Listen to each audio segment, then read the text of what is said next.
Dan. I'm Tyler. And I'm Max. And you guys are tuning in to the Wilderness Whiskey Roundtable podcast. Back for another one. We got through the Christmas season here. Hope everybody's was good. Got through New Year's. It's a new year, 2025. Happy New Year to everyone. Yes. Get used to the whole 2025 thing when you're writing dates down, because I already fucked that up today. Yeah, that's going to be it. I usually don't get it till about June. Yeah. Actually, the other day I wrote 2023. So if you're stuck, way off. Yeah, I'm stuck in the past. Yeah, don't feel bad if you're writing 2024 still, because this guy over here, he's still living in the past. What a fucking idiot. All right. Yeah, like Ty said, we hope everybody had a great Christmas. Hopefully you guys listened to the last episode, which came out after Christmas anyways. But we are now a couple days past New Year's. This will drop on Monday again for you, so it'll be like the 6th or something like that, I think. We are gonna do a new little segment to start the podcast off, and I think it's gonna be freaking fun. We got some meat eater trivia. There is a trivia game floating out there, and it's based on the Meat Eater show. If you guys have watched it, we're big fans of it. Nice little hard case. Looks pretty cool. Sweet little logo with like a squirrel riding a fish or something. It's on screen there if you can see it there. Yeah. Kind of reflective. Squirrel holding the flag, riding a fish. It says, game on, suckers. Game? Oh, it's a squirrel catching It's a squirrel riding a carp. basically. Yeah, it's hilarious. And actually, this is just a small version of it. There's like 2 more stacks of trivia cards in the box underneath the table there too. So we got lots of trivia that we can go through, but we figure we're only doing 2 per person. Yeah, each card's got 2 questions on it, so we're each going to grab a random card and we'll read 2 trivia questions to the other person, and we'll see if we can get them right. I think that's lame. I think if you didn't tell me there was more than just these cards. Oh, there's piles of them, dude. I feel like we got to do 2 cards. You want to do 2 cards? Or at least to get it started. Okay, we'll do 2 cards. If you guys hate the segment, we'll go down to 1 card apiece, but I think it's going to be fun. Well, if they hate the segment, I guess we'll drop We'll maybe cut it entirely, yeah. Or you guys just tell us what you think of it. Mm-hmm. Because I think it's going to be kind of fun. Some of them are really freaking hard, too. Yeah, some of them I'm like, I don't even know anybody who would know that. Maybe Steve Ranella. Steve Ranella. Shout out, Steve. That would be a good one to like... Get Steve on the podcast and play his game with him. You'd be like, here, let's see. Well, this is a public challenge. We're calling you out, Steve. At Steve Ranella. Okay. Draw a card Take 2 here. of them. These will be for me. I like that one and that one. All right. Did you see the answers? I didn't. All right. How should we kick this off here? You want me to go first? We'll just do a card apiece first. So do 2 questions. I'll try to answer them both. I'm nervous, guys. People are going to think we're just bad outdoorsmen. I know. There are 5 states with multiple national grasslands. Name 2 of those states. Oh, God. That's tough, man. Let's go Nebraska and South Dakota. Colorado, North Dakota, South Dakota, Oklahoma, and Texas. Come on, man. I was going to go North and South Dakota, but I felt like that was like an easy way out. You are 1 of 2 Okay. on that, so 0. I guess. You didn't get it fully right. Didn't get it right. Ask me one now. I think right. we flip-flop it. Here's a good one. What state leads America in Bigfoot sightings? Ooh. That is tough. That's tough. Because I did watch like a small stint of that show. And I heard it on the Rogan podcast like not that long ago. He had a guy on. I'm going to have to go with Ohio. It's Washington. Oh, okay. Yep, that's... Did you know that? I think that's actually what they said. I couldn't remember it. I didn't know that off the top of my head. I didn't either. But... I would have never guessed Washington. No. Okay. Maine is famous for this type of hot dog, which shares its name with a saltwater fish. Oh, God. Famous for this type of hot dog. Snapper. Red snapper. Red snapper. Let's go. Nice. Let's go. 1 for 2. All right. This hunting breed, which is sometimes referred to as the Little Brown Devil, is the state dog of South Carolina. Say that again. This hunting breed of a dog, which is sometimes referred to as the Little Brown Devil, is the state dog for South Carolina. I didn't even know they had state dogs. No. My guess would be a basset hound. It's a Boykin Spaniel. Never even heard of a Boykin. No? Nope. Never heard I've of it. heard of them, but I don't know if I've ever even like seen one as a hunting dog. Man. I don't know what they hunt either. We should maybe look that up. Boykin burgers. Do you want me to read this, or are you looking it up? I'm gonna look it up quick, but you can read it. I'll throw some fillers in here. Wild turkeys and ducks in the swamplands. Developed in South Carolina. Nice. It's an all-around gun dog, adept at flushing and retrieving. Let me It see looks that like a thing. little brown devil. Oh, yeah. Holy crap. That thing is actually kind of intimidating. Kind of crazy. If you haven't seen one, look it up, because its eyes are like, yeah. Well, they look like they're red, like kind of Devil. like devil eyes. Devil. Crazy. Deville. What type of biologist studies reptiles and amphibians? Oh, an anthropologist. I don't think that's right. No. I'm not going to totally butcher this. Herpetologist. Yeah, I don't know if that's right either. Herpetologist? How do you say that? Herpetologist? Herpetologist? That's not Interesting. what I would have expected. Yeah, if anybody is one of those, we apologize for butchering your title. What is the top cause of death in national parks? Falling, drowning, or vehicle crashes? Falling. Drowning. Whoa. That's That's actually, one of the worst ways to die, I feel like. I would agree. That'd be I horrible. think I'd rather fall. Horrible, horrible.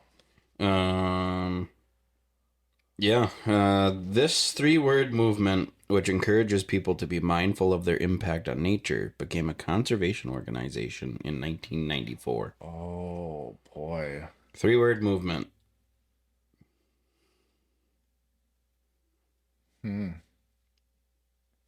I really don't know. The Leave No Trace. Oh, okay. I definitely I've heard of it. Do I know that definitely one. know that. Yeah, I Mhm. didn't. I guess we're gonna have to like actively look into some. conservationists. This is stuff that we could like look into. I feel like Yeah. and then talk about. Yeah, the Leave No Trace Act. Yeah, How it originated. yeah. That'd What be the impacts are. that'd Like, be some fun pretty cool, factuations yeah. for the cast here. all right, this is a fun one to test your fishing knowledge here. Mm-hmm. And I know it because we're big bass fishermen. And I'm not. God damn it. What two fish hybridized to create a mean-mouthed bass? Boy. I don't even have a guess. I don't think. It's so easy. Crappie and a crappie and a God, what body? A catfish? It's literally just a largemouth and a smallmouth. Oh, actually, Simple. what's the actual fish? Mean-mouth? Oh, it's called a mean Yeah. mouth. Yeah. Again, never heard of a Mean-mouthed mean mouth. bass. Yeah. Have you Yeah. ever caught a mean mouth? I don't think so. I don't think I would know. Like, I feel like they would look so close. Like, if you were just to catch one, that you maybe wouldn't really know unless you were like really paying super close attention. Don't you? I don't know. We don't get too many smallmouth around here, so it's not really something that like. I'm pulling up a picture here because I'm curious just to see what. Oh, that's It's literally just like a largemouth with a smallmouth mouth. Like it's got the spots and like the lateral lines like a largemouth. it's cool looking. Yeah. I guess it does have like that gold like hybrid striping that the smallmouth has on the back. I don't know if y'all can see that. That's it. It's pretty Yeah. cool. Look it up if you can't see it on the video there. But I'll be honest, I think really the only smallmouths I've caught have been down when I went down to Missouri. sure. We don't get them much around here. Yeah, it's all big mouth. You gotta push north. And you don't in the summer. Well, you push way north in the summer. Right. And there's no bass push in way Canada. past the. Well, there are, but not where we're at. Not near Canada. Yeah. Huh. So I think that was a fun little segment. I liked it. It does make me want to like actually sit down and play it for like a. I think a drinking game would be awesome out of that. I think you're getting pretty drunk. I think so too. You'd have to have like a rule that every like 3 you get wrong, you take a drink instead of every 1. Yeah, because you're going to be hammered after about 20 minutes of playing. Because we didn't do very good on that. No. I would have finished a beer. Yeah, yeah. All right, so now that that is out of the way and we feel stupid, let's talk about something that we know a little bit about. Ice fishing? Just nothing. The podcast is over. Yeah. So it was, thanks for tuning in. Nice talking to you guys. We're gonna shamefully exit. Yeah. So we just ended. What did we do last? You ended goose season. Yep, That would have been Thursday, so the day after we recorded. Okay. So Maxie went out and did that. I actually went fishing. I didn't have super high hopes. Plus, I'm a greenhorn anyways when it comes to the whole goose and duck hunting. I just started this year, so I said, nah, you have a good run. It's your passion, and I'd just get in the way anyways because they were going to kill so many geese and ducks. Well, not ducks, just geese. But how'd you do? Not good. I went out and I set up. It was like 9:30 when I went out and set up, and I knew like we were down to very, very few birds. Like our local birds were all sitting on the river. They weren't even leaving town, and it was just kind of a prayer, you know, like the off chance that we get a migration push. Like there were still birds up in Hutchinson and like places north of us that were still killing birds. So I was like, whatever. Like there's obviously birds north of us. If we happen to have some birds that push down, like we might as well try. And it was a nice day. So we went out and we set a nice spread out and tried. We saw 2 birds that my party is convinced that they were geese. I'm not sold on it. They didn't even give us a look, so it wasn't, you couldn't really tell, but that was it. I mean, we gave it a good honest shot. It was a fun way to like close out the season as far as just hanging out with, you know, good buddies that you hunt with and stuff, and it was pretty relaxed and pretty comfortable and everything. But you know, it would have been nice to close out on shooting a few more birds, but it is what it is. And you were sitting there blowing up my phone pretty much the whole afternoon. I think you got out fishing at 1:30, and pretty much ever since you were just like, dude, it's hot. Or you like Yeah, I knew he was kind of sitting a little stale, so I was trying to just get him. I wasn't sure how he was feeling about it, so I'm like, well, if you're bored, they were biting good. I got on a ton of crappies pretty much from 1:30 till, God, what time do we leave? it was almost 9 because we barely made it to the bar for food. Yeah. So I ended up being out there from 1:30 till almost 9 that day, which was pretty fun. That was a good, relaxing day. We packed up, we went home, dropped the goose trailer off, and went straight to the lake. Yeah. Met you out there.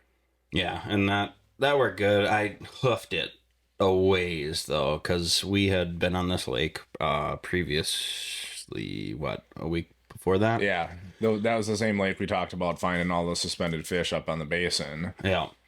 So that was good. I ended up walking all the way out to that spot we went, which originally we had taken the track sled. You forget how much of a hike that was. I was Cool like, holy stuff. fuck, you know, like I had it marked on Onyx Fish, and I didn't know you were at that same spot, and then I saw you flashing your light while I was walking out, and I'm like, holy fuck, he's a long ways off. Like, I fucking Jesus. And I hoofed it right off the bat. I didn't stop. Yeah. I pulled the big hub shelter out because I kind of figured people were gonna come out. So I'm like, screw it, I'll bring the hub. Man, I am not 25 anymore. I am out of shape immensely. But got out there, I popped a couple holes. First 2 were a little stale. I marked a couple. They were the high roamers again. So I'm like, okay, cool. So they're kind of doing the same thing. And then it was cool. I'm just using the Vexilar, mind you.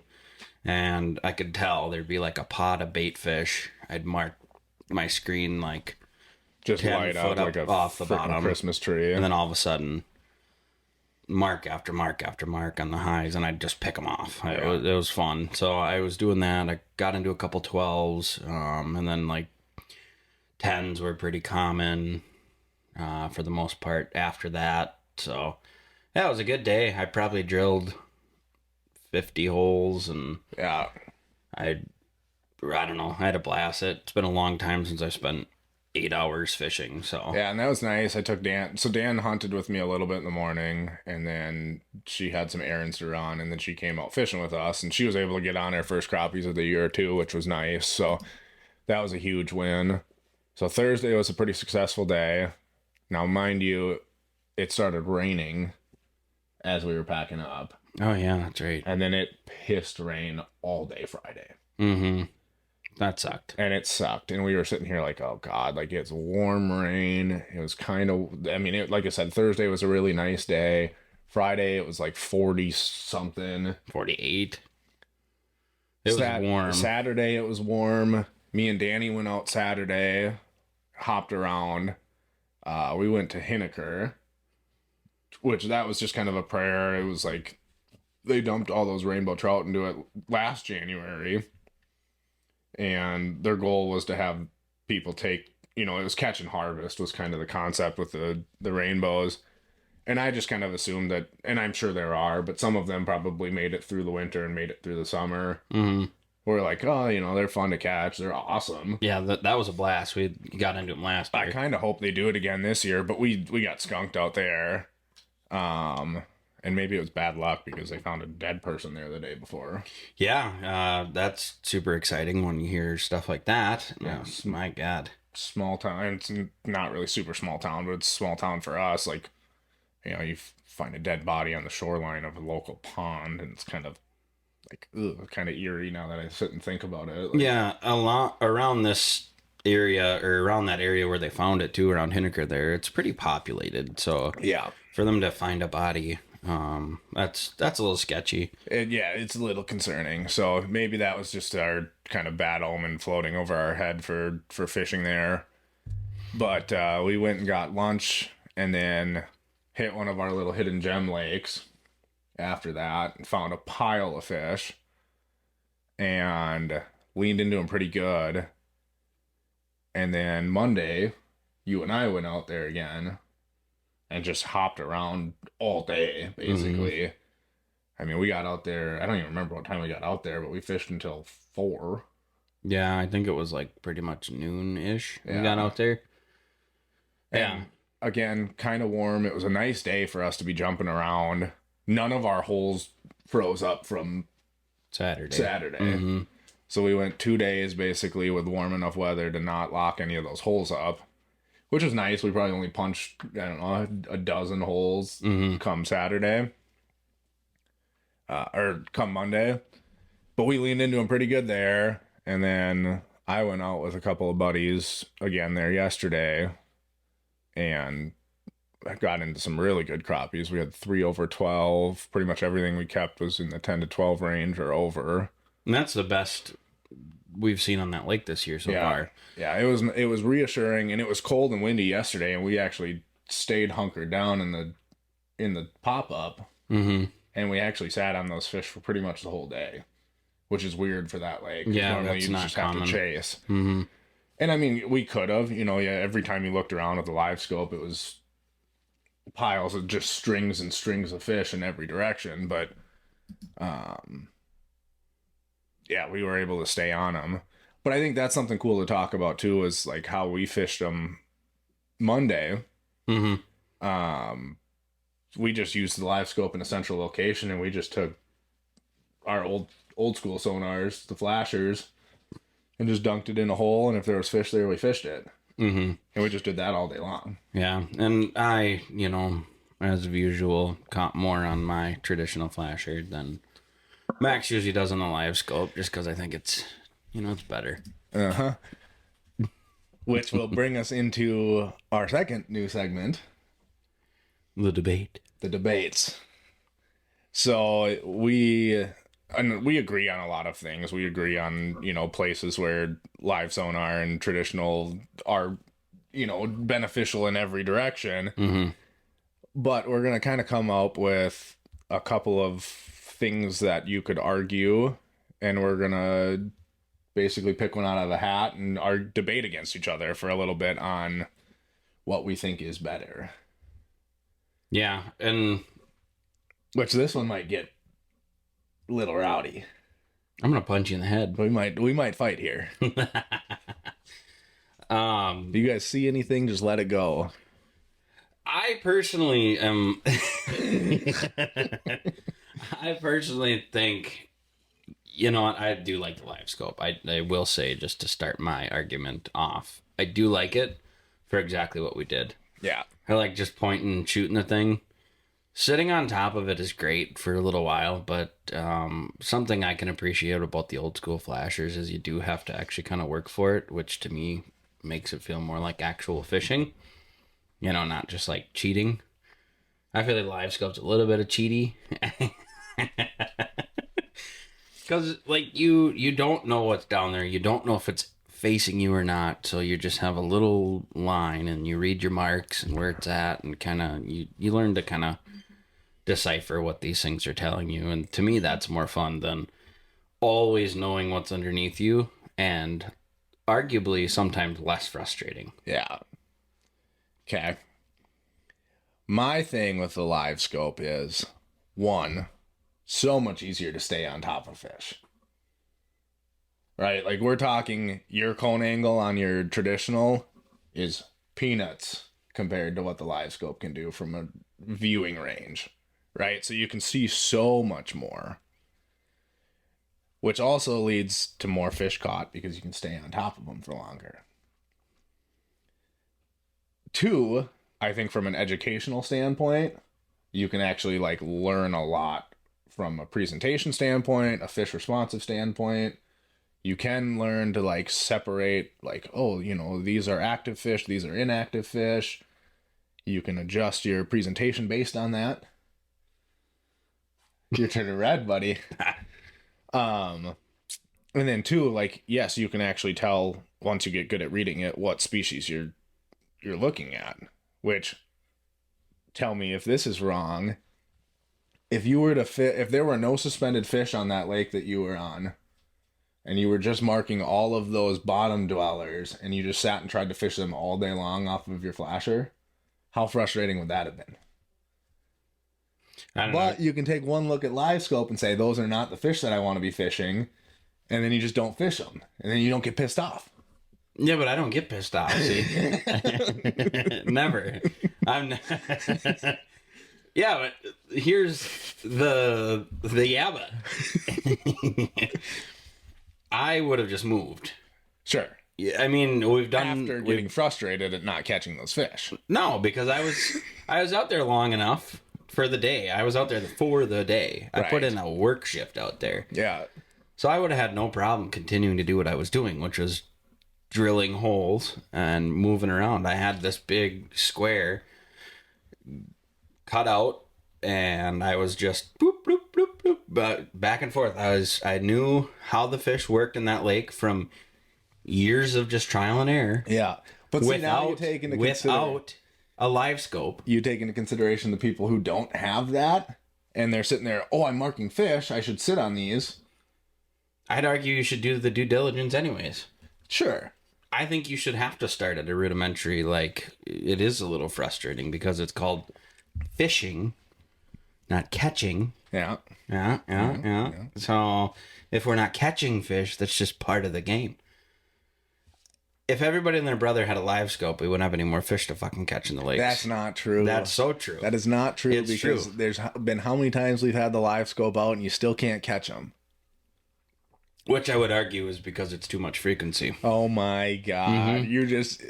You just saw that on Instagram and now you're throwing that in my face. Well, I seen it a couple weeks ago and then I started to think about it, and then I was kind of testing it with where you were at a week ago on the same lake where I was at. And they seemed to kind of come to my hole more than yours. And we were 10 feet apart. Sure. I'm just saying, I think there's something to be said. All right, now all of our banter aside, there's tools for everything. And Mine's just better than yours. yours can't tell you where the fish are. Sure it can. It's the lines. I think it's hilarious when you see people like swinging their old school transducer trying to get the cone to tip. Like, oh, mine just does that normally. Stick your arm down the hole and You're just pointing it in different point at it. directions. I'd agree. There's a place for everything. Yes, but and I think like the way that we've really started using it is the ideal place for it.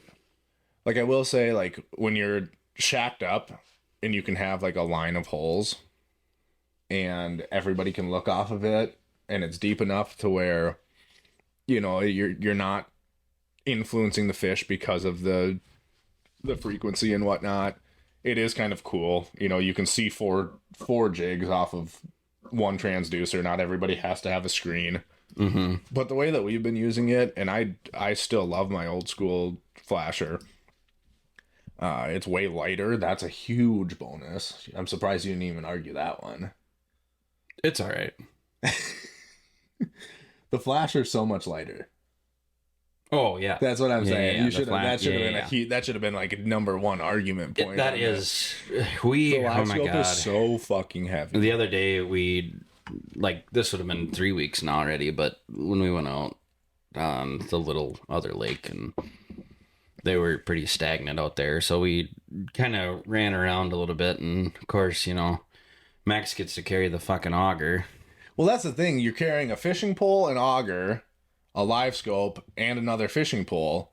Like, you have to have two guys. Yeah, you just carry the auger, and I carried both fishing poles and the fucking live scope. So I don't know where your fishing pole was, but I'm pretty sure it was in my hand, carrying your heavy stupid unit. So after we kind of came to that conclusion that like carrying that big lug around isn't needed, Mm-hmm. and we started using it in like a central location and just pointing and fishing off of the flashers. Mm-hmm. Like it's just as effective as if you were carrying the thing around, but you don't have to carry it around. I actually did like that method a lot better because you can just get to where you're going and you can carry a couple poles if you need to. Then you're just carrying this. I got my Vexlar in the bag, and I got one rod holder on it, and then I can carry my other rod, and then you can just carry your flasher and your own fucking pole, right? And the auger. And that's the other thing too that we noticed, like because our ice conditions have dwindled a little bit, we're kind of back to that like no cover on top. It's not super super thick ice, so like you do kind of have to take into consideration that they might be a little bit spooky. Mm-hmm. And you can get out there, you can pop one hole, you can put the live scope down, you can grid out and go drill all your holes. Gritty. Let them settle. And then come back and fish them with the flashers. So by the time you get all your holes drilled, all the fish have kind of resettled, and you can just look around and see, okay, 20 feet that way, we already have a hole. Go drop the flasher, go catch them. Yeah. And it works really well. That was super effective and more enjoyable, I'd say, too. Because then you both can I'd go back and kind of check one area, and then I'd kind of head over that way. Max would go back, check his area, and we were kind of not necessarily on top of each other then either, to where we could harvest more fish or whatever. And like we still drilled holes that were still close to each other sometimes too, like so if you're 30 feet apart but one guy puts his flasher down, it's like, dude, I got a pile of them here, there's a hole 3 feet 4 or 5 feet next to me, pop drop down there, see if you got the same, and you can fish a big school that way all the same. So I think that worked really really well. I think that's a cool way to utilize both of them. Yeah. And then one's not sitting in the bag the whole winter either. Yeah. Because I know last year we didn't do anything like that. It was pretty much primarily just using the live scope, which is fine. But at least now I feel like I'm using the expensive shit I have too. The other annoying thing that we're doing it this way now, is now I have to bring the live scope and a flasher, which is it's one more thing to pack. It's not the end of the world. Like I said, they're small, light units. It's not that big of a deal, but yeah, with the smaller sled, it was Not that we had to walk far on the lake we were on, but that thing was packed. Yeah, it was tight. So, which you could, I have the bigger sled, so we could have just Yeah. flip flop. We knew we weren't going to sit in the portable anyways. Yeah, it was more so it was like, okay, let's take the smallest thing that fits in the bed of the truck, not load it down. Yeah. And I think we were a lot better about, like, we only took a couple of rods. We took like 3 rods a piece or something like that. Yeah. We were better at, like, just bringing what you need kind of thing. Lugging them big fishing boxes sometimes can just be a huge pain in the ass, I feel like. Yeah. Which you started doing. Need another one? I would love another one, yeah. Cleaned out the fridge, dude. You did, so we're not getting poisoned anymore. No Great. mold in the beer cooler. Awesome. This guy had more mold than a goddamn mushroom factory. It sat after we moved. I must have had something that spilt in there or something, and it sat in my garage all summer long. And just fucking baked and cooked up some gunk. It was grubby. And But then she's clean now. He was drinking out of it, and his wife told him knock it off. Yeah, she said, nah, hard no. So she didn't have to bury you. Yeah. But no, we've had some good outings this year. Kind of started off pretty skunky, but we're thinking about heading back to said lake to check it out again because there's, I would argue, a little better ice. There's better ice, and there's some rumors going around. It sounds like may or may not have picked up. I would like to be the judge of that, Yeah. but Like you said, though, like, it's kind of scary. You go back to something that made you want to jump off a cliff. twice. Yeah, and a third time really might just push me over the edge. It almost feels like that fool me once. Yeah. But then again, that's fishing. That's fishing. No, I think we should go try to hash it out one more time and just really give it the old college try. Yeah. It sounds like it's gotten a lot better. Which we might have just been too early, which just feels so crazy, but like we might have just been premature. Yeah, which I have a tendency to do anyways. Just the life we live. If you ask you my know, wife, she'll let you know. Premature. Probably pretty relatable. You get yours, I got mine. Yeah. Did she get hers though? Did she? But did she? I'm not answering that. I always make sure. Gotta do it, even if it's after the fact. Double tap. Oh, should we bring back some current events, dude? I liked when we did that. Yeah, I missed it. We were talking about it the other day, and I'm just like, we gotta bring it back. So, what is in current events? Because I definitely came ill prepared, other than some drop throughs all over the place. Yeah, you got some like random ones cooped up, but I think first current event is it's the new year. Mm-hmm. Happy New Year. Hopefully all of your New Year's resolutions include getting outside more. Yeah, Because outdoors that's on ours. is definitely a good clutch way to be better. Yeah. I think too, we were just talking about we're not 25 anymore. Mm-hmm. Health, wellness, stuff like that. That's always on the forefront of people's minds in the new year, Mm-hmm. which it's a great time to plug a sponsor. Sponsorship drop. We have the pleasure of working with Mountain Off Supplements now, which is a pretty cool brand, and I've been familiar with them for a while, and I've been kind of slowly introducing you to them. Mm-hmm. They are a very, very cool brand that basically makes supplements that are made to support outdoor journeys, Mm-hmm. which is cool. I utilize them for like my actual workouts and training, but they also have stuff like Deep Slumber and Ignite and things like that that are really good. Like Deep Slumber is like a sleep aid. So like if you're out camping out in the wilderness, like before a hunt or something like that, or you're out and doing an elk hunt or something like that, or you're camping somewhere out in the mountains, like cool little sleep aid, like rejuvenating supplement, energy supplements. Like they're super dope, and like they have a lot of different like dual purposes to where you can utilize them as like it's just an everyday energy supplement or an everyday recover type sleep supplement. Like they're pretty sweet. And like we were talking about, I mean, we can all have a little bit more endurance and a little bit more energy and carry around a little less weight when we're doing shit like this. So You calling me fat? I think you called yourself fat. Well, doesn't mean you can. I didn't say it. But that was like, I really started using their stuff like during the duck season when I was walking through the swamps, and I was like, holy shit, like this is stuff that I would sprint through normally. Mm-hmm. And I was like, oh God, like this sucks. You know, like you're gassed and you're sweating after doing it. Same thing with pulling the sled long ways and stuff. Like health and fitness is huge, and they are on the forefront of health and fitness outdoor supplements. Yeah, and that's kind of the pitch that sells me more than anything, because everybody and their brother's got one. And to me, it kind of narrows down for what I'm into. Right. Yes. And what I need this type of stuff for. market. And like I said a long time ago, you know, like I'm never ever gonna do the bodybuilding stuff again. Mm-hmm. Could care less about it. Yeah, you sucked. I was a shitty person. Hated myself. But like, does everybody want to be able to do the things they enjoy and do it more easily? Yeah, that was it. Easiler? More easily, and just feel better while they're doing it.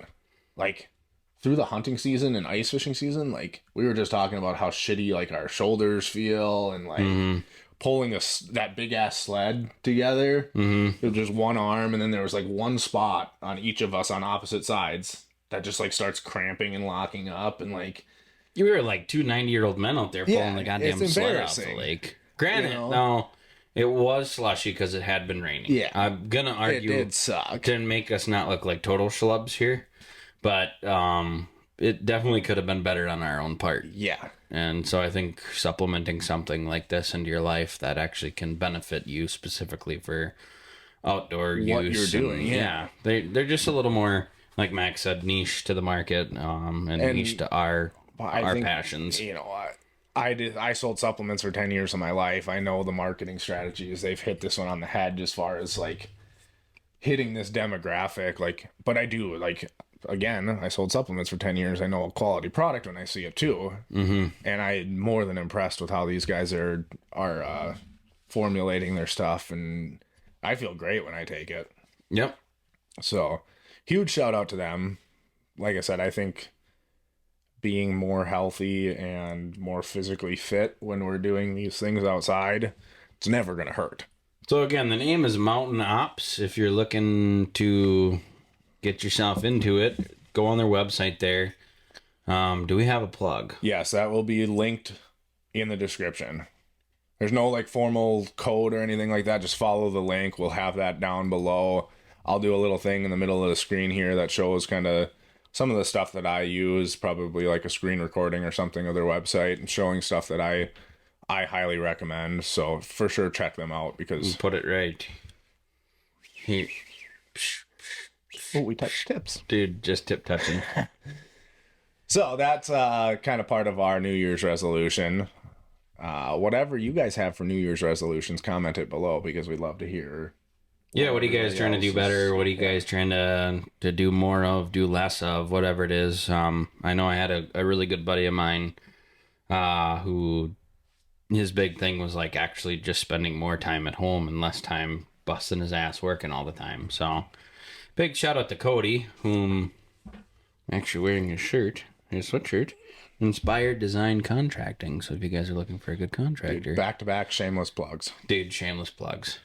Shameless plugs. Gotta support the people that support us. We're not yet sponsored by my buddy Cody, but they do a great job. Look them up online. They He's a good dude. flip houses and remodel houses and so on and so forth. And man, they have created some very intricate bougie ass shit. So unsponsored ad just because I'm wearing the sweatshirt. So. Yeah, good dude. But yeah, stay home more. But Staying also home is get good. out more. Stay home, spend more time with your family. It Yes. doesn't matter what you're doing. And maybe that's what you do. Spend it outdoors. Do anything but other than ice fishing because there's too many people doing it Yeah, now. stay away from. No, I'm just kidding.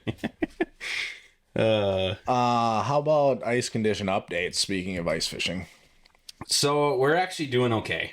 Surprisingly, negative Nancy over here thought everything was just gonna my freaking ass. wither away. Oh man, you know, I'm just real, and usually if I'm real, especially if I say it out loud, when it doesn't You happen, just it have makes this me feel better. weird way of being negative when you say it out loud.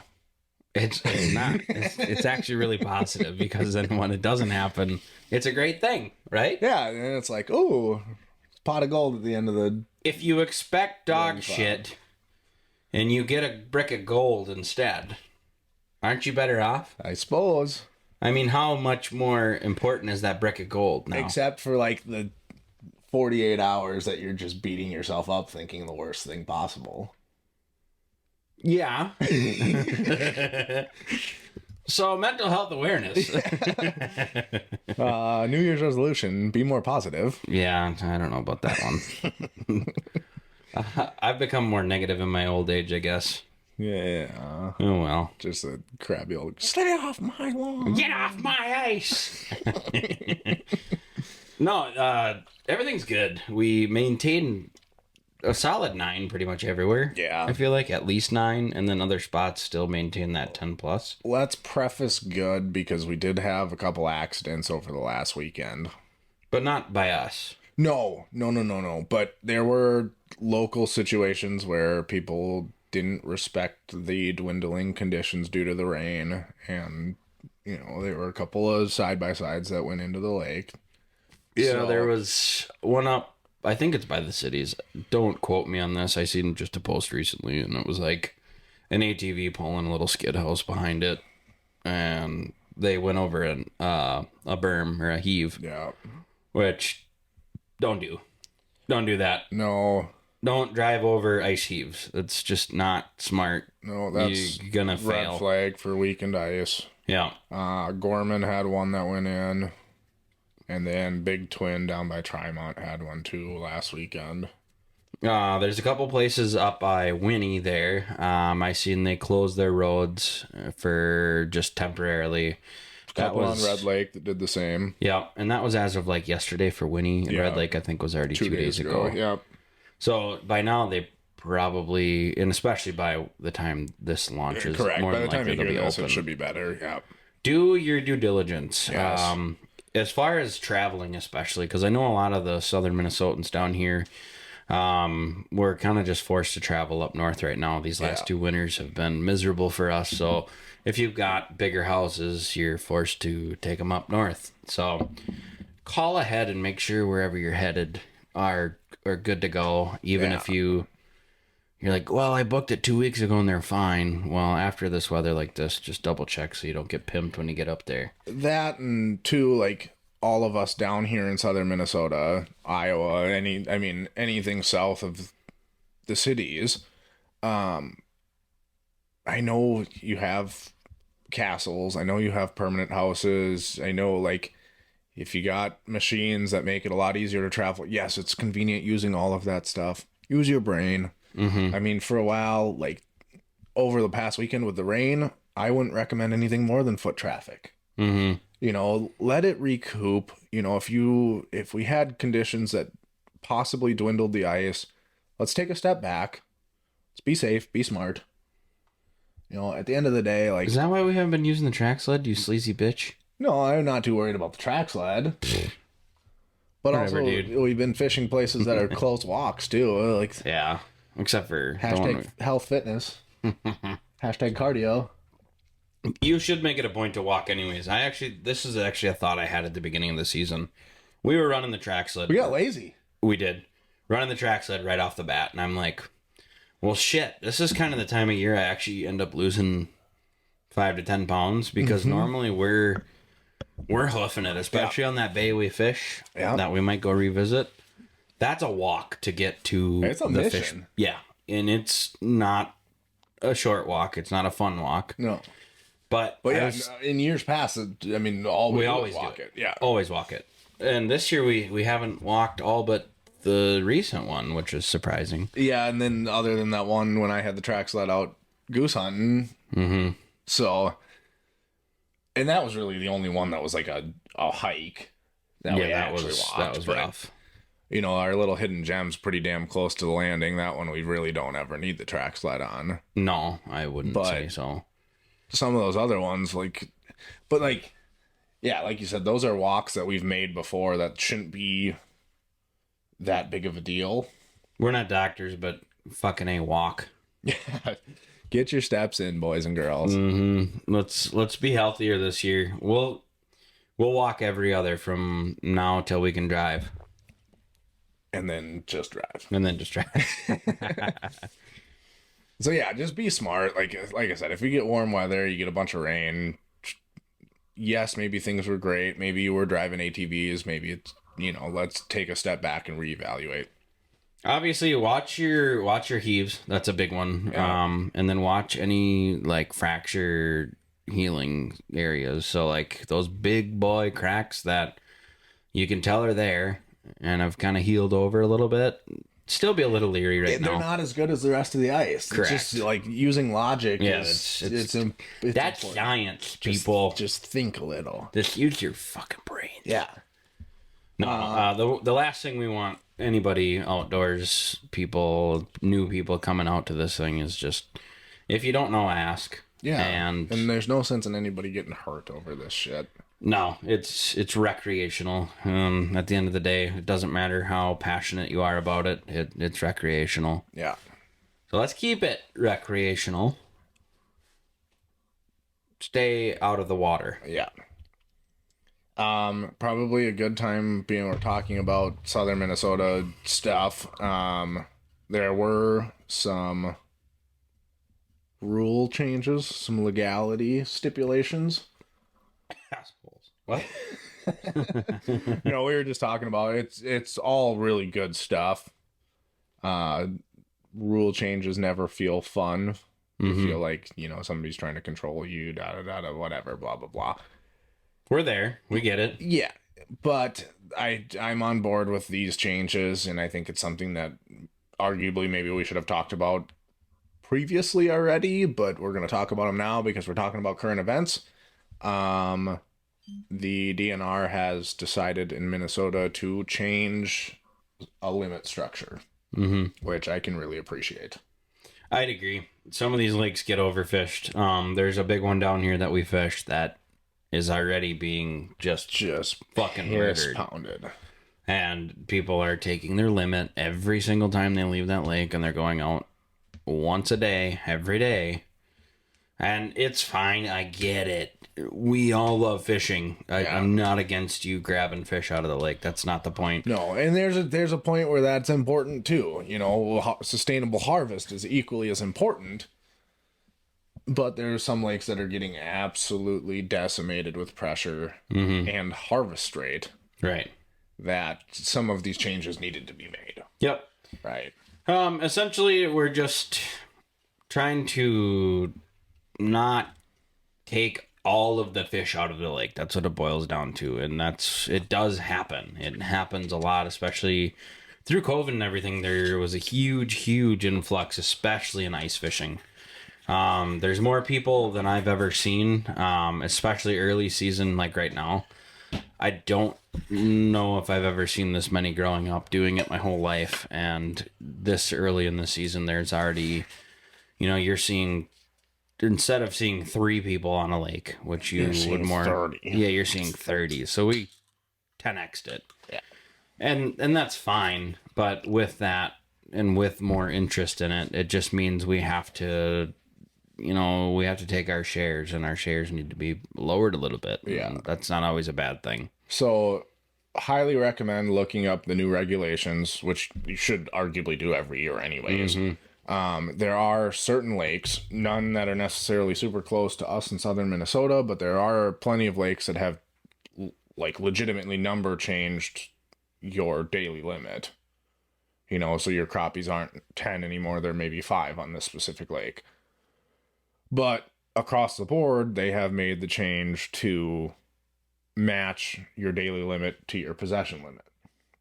which is different from what it used to be as far as you could have possession of double your daily limit, which doesn't necessarily resolve anything, which is where the devil's advocate in me comes into play. Like, people can still go out, harvest a full daily limit, come home, eat all of those fish, and rinse, wash, and repeat. But there's also a lot of people like us where we harvest, a limit, sit on it for a handful of days, arguably sometimes too long. Yeah. No.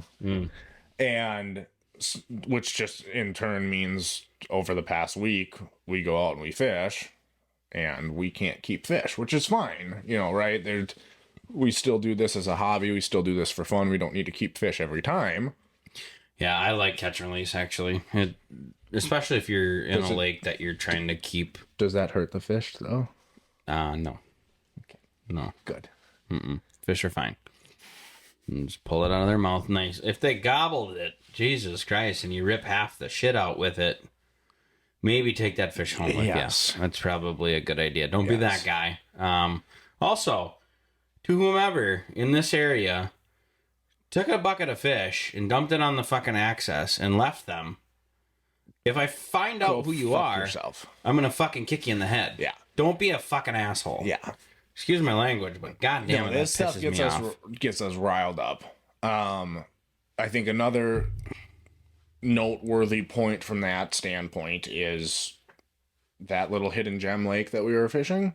Not a ton of people fish that, but the fish that are being caught out of that, if you can't release those fish safely, you should be harvesting them. And if you have no intention of harvesting them, you shouldn't be fishing them. Yeah, that's a big problem. There's a deeper spot in it. Fish are being pulled up, and their swim bladders are popping. The barotrauma is a huge issue. Yeah. And if you have no intention of harvesting fish from deeper holes, I get it's fun catching fish. It's not fun knowing that you're killing fish every time you catch them. And then not harvesting. Correct. So it is one of those lakes where you may catch a significant amount of small fish. And if you are pulling them out of those deeper basins, you're probably killing them. Yep. We notice that a lot ourselves, actually. Just something to be mindful of, really. When you're fishing deep spots, especially panfish, that's a really big one, is panfish, because they're just easy to disrupt that swim bladder. It's a smaller, less hardy fish. Yeah. It is equally as important from every fish species standpoint, but we're noticing it a lot in the panfish population, especially because we're finding a lot of panfish in these deeper basins right now. Yeah. Yeah, I mean, it comes down to, sure, that might be where the fish are, but if you don't have any intention of harvesting fish, you maybe shouldn't be fishing there. Right? Like, at the end of the day, if you're killing even 10-20% of those fish that you catch, that's a huge issue. It just disrupts lake populations and stuff. I don't know. Like, it is a sport, but it's also, you're still harvesting an animal at the end of the day. Like, yeah, they're fish. I'm not I'm not all about the activism, like, stuff either, but also I'm passionate about this sport, and I'd like to see these lakes maintain fish. Correct. And I'd like to see these lakes have good fish and keep the generational, like, the bigger ones alive. And, you just have to be mindful in general. We all love catching a 12-inch crappie, but a 12-inch crappie doesn't turn into a 12-inch crappie by happenstance. Like, if those 6-inch fish that are getting caught out of the basin just keep dying, you don't have that much potential for a 12-inch crappie. Right. So it's, especially when you're throwing back these, like, eights and 10s, I mean, if you're throwing those puppies back and they're just dying under the ice, I would rather see somebody take those home than to have them just die under the ice. Yeah. Just be mindful of it. Pay attention. A good way to judge it, too, and this is how we figured it out. We pulled a couple fish. We released a couple fish. Now, we're not screaming them off the bottom. We're We're mindful of how deep we're fishing. Yes. That's a good way to do it. Take your time. You don't have to reel them all the way up off the bottom in 10 seconds. That's not the game. Keep your line tight. Keep reeling, you know. Sure, it might be less fun. You're not getting like, yeah, you might spend a minute reeling a fish up, but that's the responsible way to reel that fish up. Mm-hmm. And again, not to sound like the goddamn fish police, but no, it's just something to be mindful of. Yes. Like if you continue to like be mindful and think in a conservative manner or a conservationist manner, like we're all going to do better ultimately. Yes. We're all going to have better years of fishing. We're not going to go out on these lakes that previously have been really great and them be overfished or big die-outs, like stuff like that. Because I know personally 3 lakes over in the Faribault area, Kilkenny, Faribault, that direction. There's lakes that I grew up fishing on as a kid and they're dead now. There's nothing in them anymore. And it was absolutely that. They got overfished, overharvested, and now there's nothing there. Yep. You won't catch them. You won't see them. So it's just something to be mindful of. You want to go back out next year? Then fucking do the due diligence. Yeah. Be a little better person.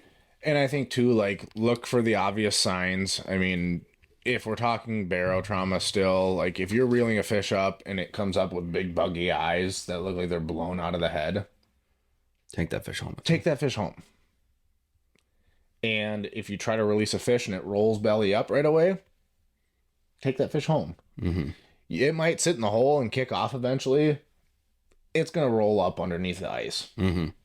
If it doesn't make it down to its depth in a reasonable time manner, that fish is probably not going to make it. Mm-hmm. And that's just the sad truth about it. Well, and also, you can't save every fish. I get that too. Correct. But yes. like, shit happens. I get it. But if we, like you said, if we can be mindful of it and, you know, be conscious of it. Just think about it a little bit and it just helps.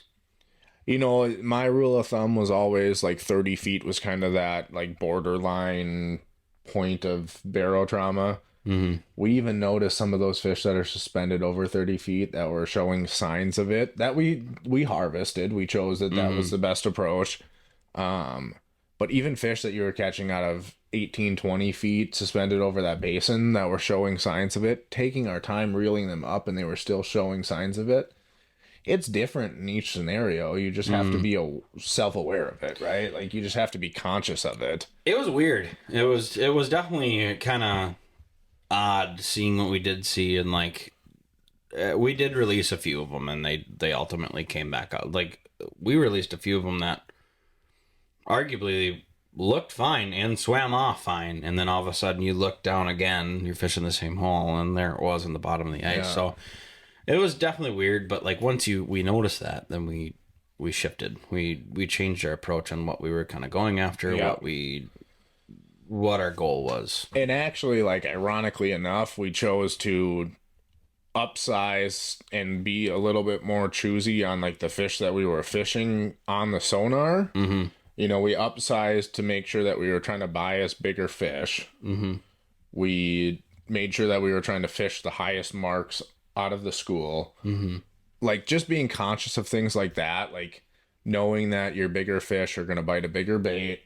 They're going to be higher up. They're going to be slightly more aggressive as far as chasing baits higher up. Like, if we're going to harvest fish because they are going to show signs of barotrauma, we're going to try to bias quality fish in that same sense. You know, like I said, it's fun catching 100 fish, but going down with a small, tiny little jig with a single spike on it and catching every fish out of that school would have just sat and killed the entire school, which is not the point. That's I want to fish next year. You guys Right. want to fish next year. Right. Who's ever listening, and that's what it comes down to. Yeah. Like, yeah, it's pretty easy to say fuck it, and I definitely was a fuck it fisherman when I was getting into it because I didn't know any better. Right. But once you start to learn these things and you realize, like, oh, this ultimately does make everyone's fishing experience better, you know, enacting different things like that into your routine and into your, it is a hobby, but again, you're still harvesting an animal, if you will. Yep. Yeah, they're fish. Not hugging the tree here. Just making the point. Like, if you want to continue to do that, especially with the volume of people doing it, we all kind of have to do a little bit of our part and, like, Yeah. understand this a little better. And that's where I don't feel so bad about DNR kind of stepping in and controlling that a little bit. Mm-hmm. I think it's important to have management to a sense. Mm-hmm. So I don't hate the whole possession daily limit thing anymore. You know, Mm-hmm. like, sure, you're not gonna have a stockpile of fish in your freezer, but you know what that means? You get to go fishing more. Exactly. You eat your fish, and now you get to go out and you get to go fish again. Mm-hmm. If you're fishing for a meal, that just means you get to fish more. Yeah. It doesn't mean you get to go out 2 days in a row and smash them and stockpile your freezer for the summer or for the winter. Yeah, and this is kind of aimed at almost a specific set of people, not necessarily everybody, because I know Right. a lot of people who are conscious of it, but, like, I think it's a lot of the newer people in the sport who either don't understand or have that straight up fuck it mentality and Or the whole, like, gotta go catch a limit for a flex mentality. Like, every Yeah. time they go out, they gotta keep a limit and, you know, post a bucket dump picture and, like, it's that's just not what it's all about. fishing, not catching. Yeah. And the other regulation Minnesota's put in place is another good one. What are it? Pick up after yourself. Oh, God, yeah. That one's fucking no-brainer. Zero tolerance policy. I am going to get a group of people together to, like, figure out and pinpoint who these people are dumping their trash on the lakes. Makes me so We're going to come to your house and mad. whoop your ass. Makes me so mad because this isn't, you know, like, I'm not a proponent to littering ever. Like, No. I don't like even people just throwing shit out their window. No. I don't like people pitching cigarettes out their window. Like, none of it. But when I find a spot that's, like, melted in, you know, there's 4 holes, it was very obvious somebody had a hub or a shelter pop there, and there's cans of fucking beer cans, and there's Tin empty cans wax worms, and and yeah, there's chew, and there's cigarette snacks butts and everywhere, butts. and Clean That up after shit- yourself. This isn't a frat house. once that ice melts, that goes directly into the lake. Yeah. This isn't just a fucking dump site. Like, No. it's not solid ground. This is something that impacts a whole ecosystem. Also understand that DNR has pretty much full control over all wildlife and lake sanctuaries, right?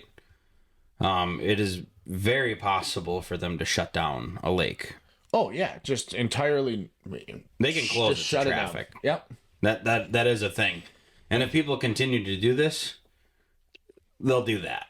Now, that's pretty extreme, obviously. I understand that, but But obviously, it's getting to that point for them to have to come out and say, zero tolerance. If I see some sort of garbage on the ice from you, you're getting a ticket. yep.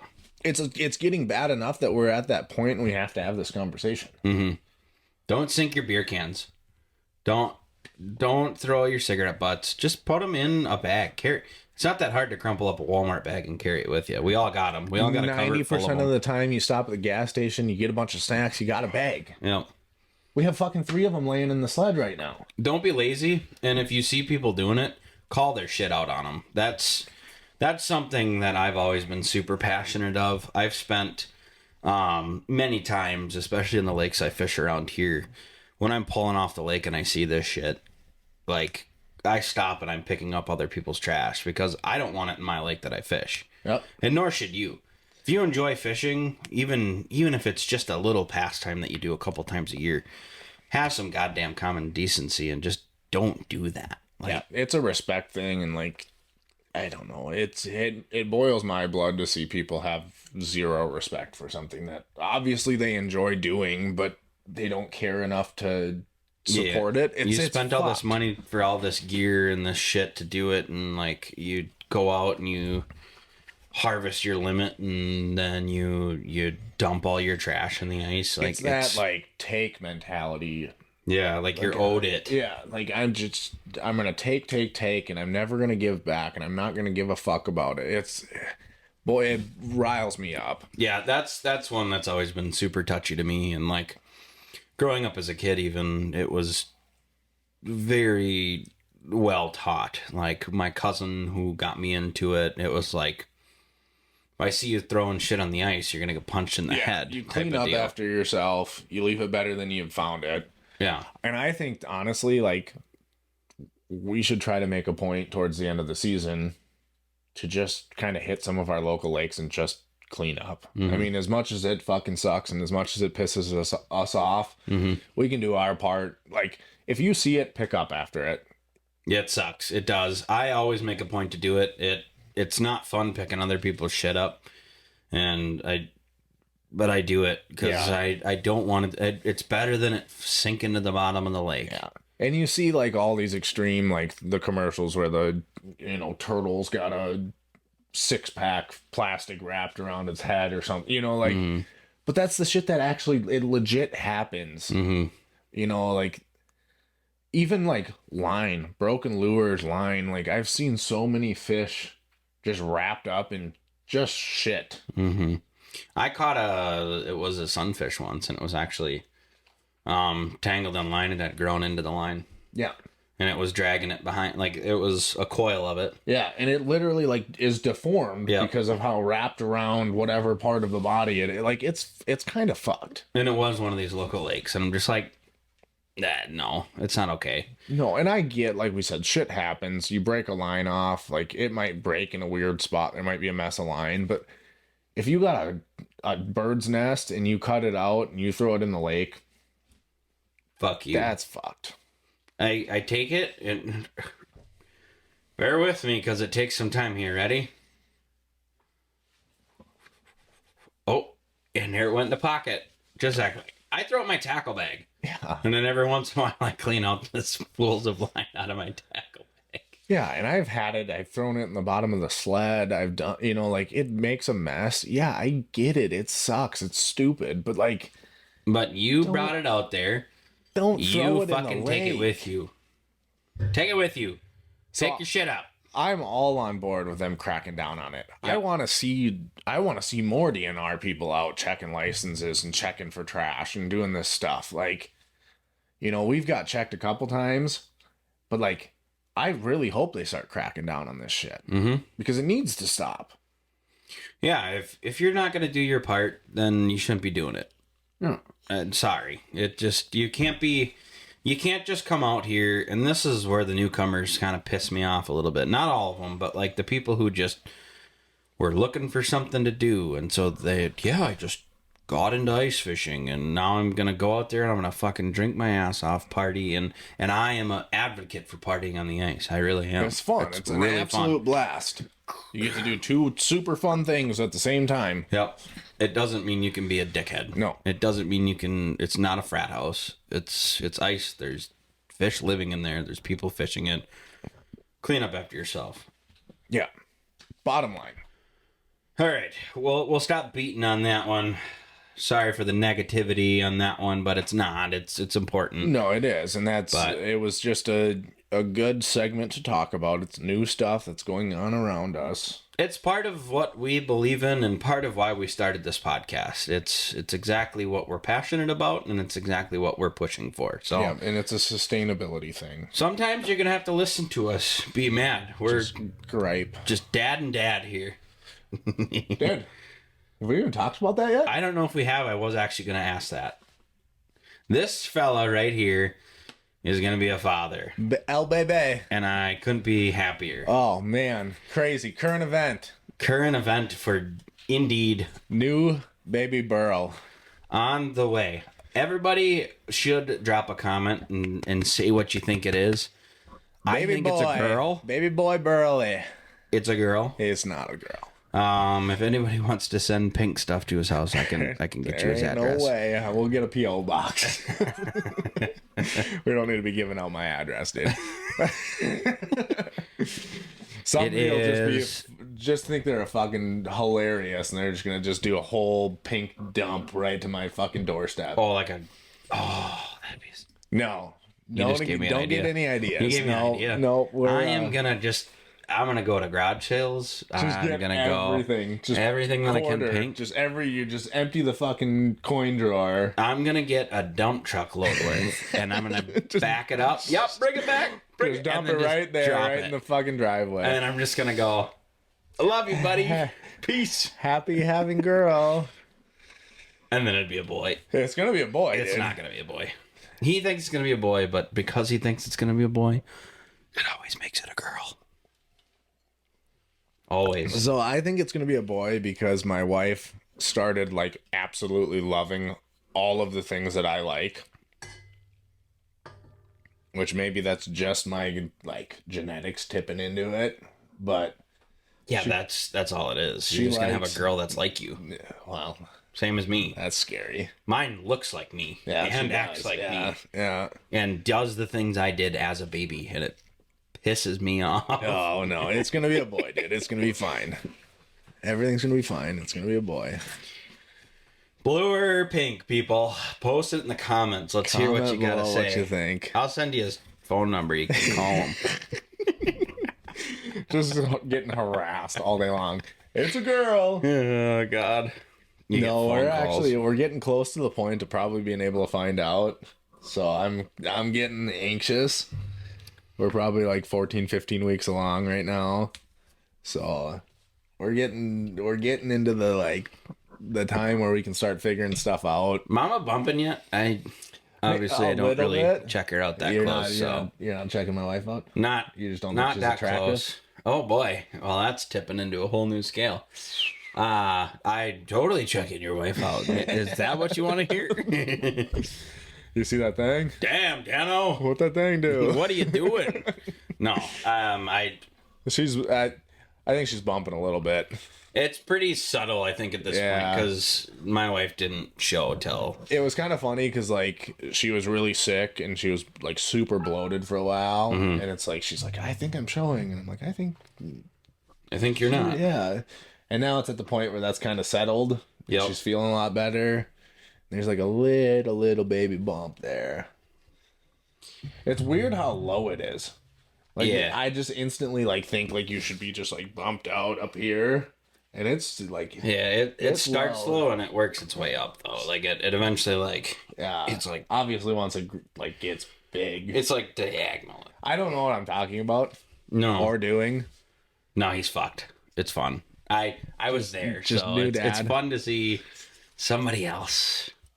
It's the best experience of my life.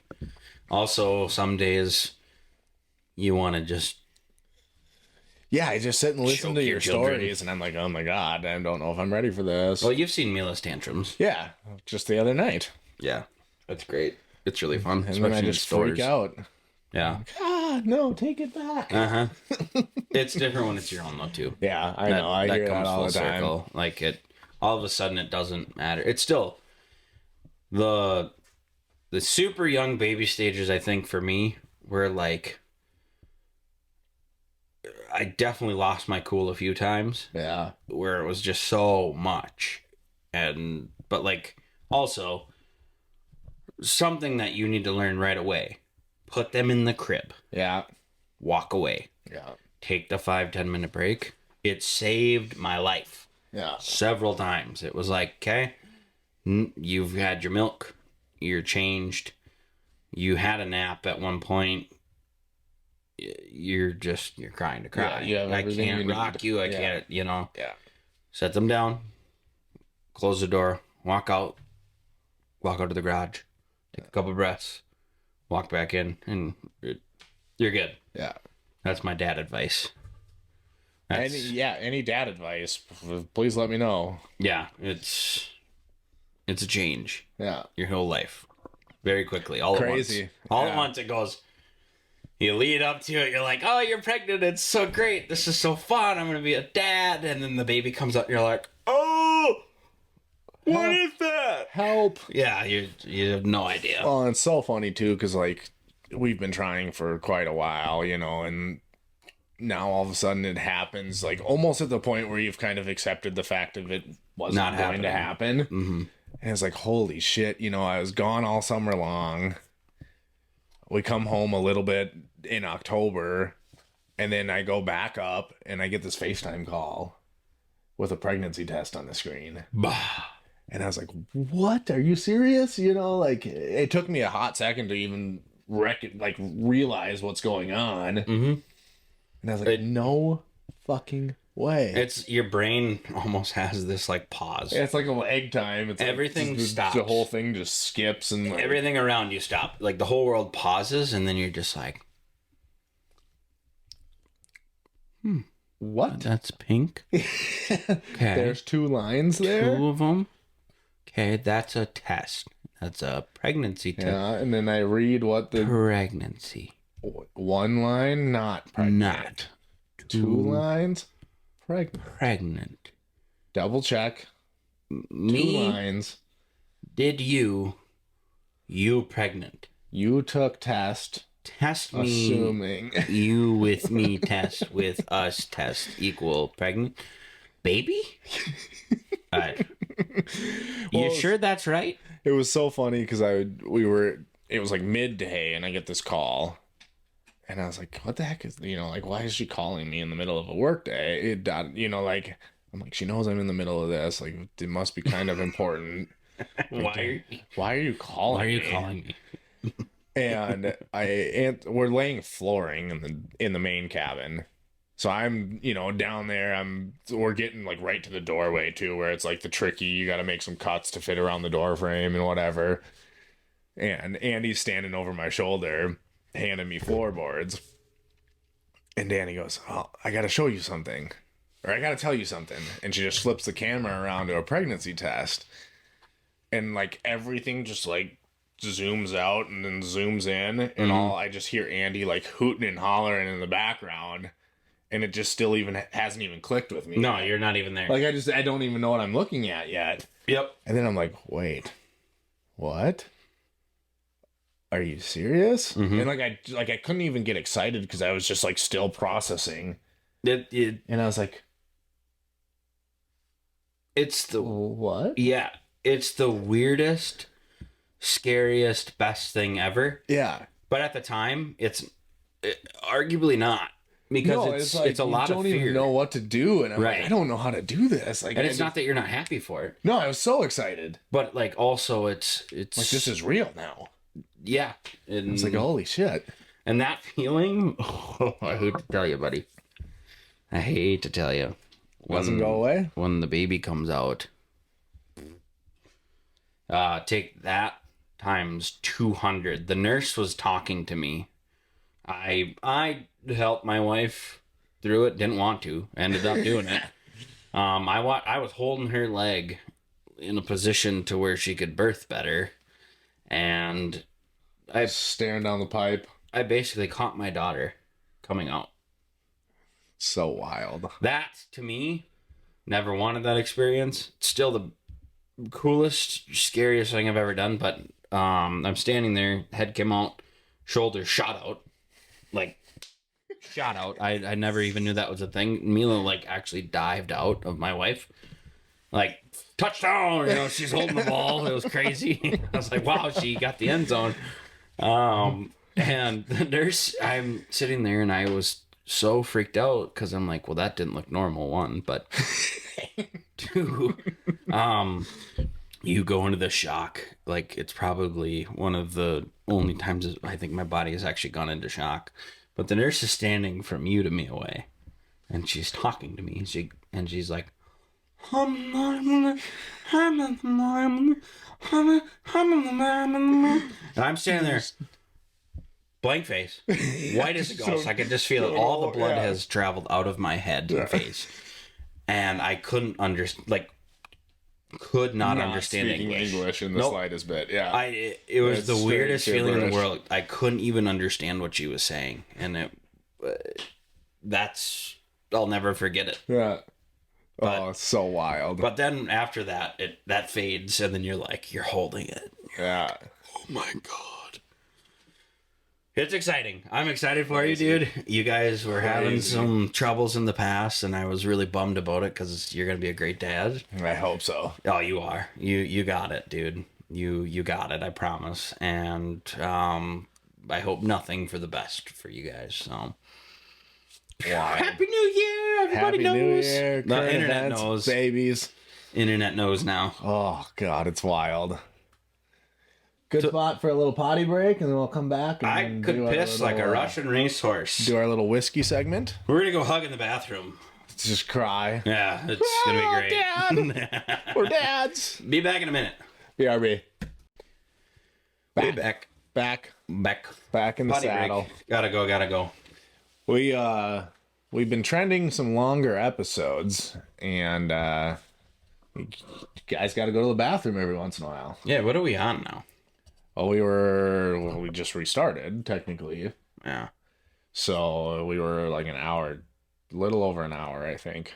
Okay, fair enough. So I like the longer episodes. I do want too. content. I don't like the And- shortened ones I because don't usually know. It seems like people are liking it and listening to it. So I prefer like hour and a half to 2 for me, but that seems like a sweet spot. Like, I noticed that I stopped listening to short podcasts. I did too. Like, and maybe that's just us, but I don't know. When I'm listening to a podcast, I'm doing something that I want to take up. Like, I want something to take up a large chunk of time to help me pass time. Yeah. Right. So I'm like listening to something that's 2.5. I mean, sometimes even crazy long, Yeah, like I've Just to, done like- 3.5 hour podcasts. just to get me through a chunk of my day. Yeah. And it works good because, like, I feel like you get actual viable information. Yeah. Not that you don't with the small one, because I've listened to some good small ones too. I have too, but then it's like you're almost Wanting more. that, or like it's kind of an inconvenience to have to go like find another one to get you through the rest of the time that you were hoping to get through.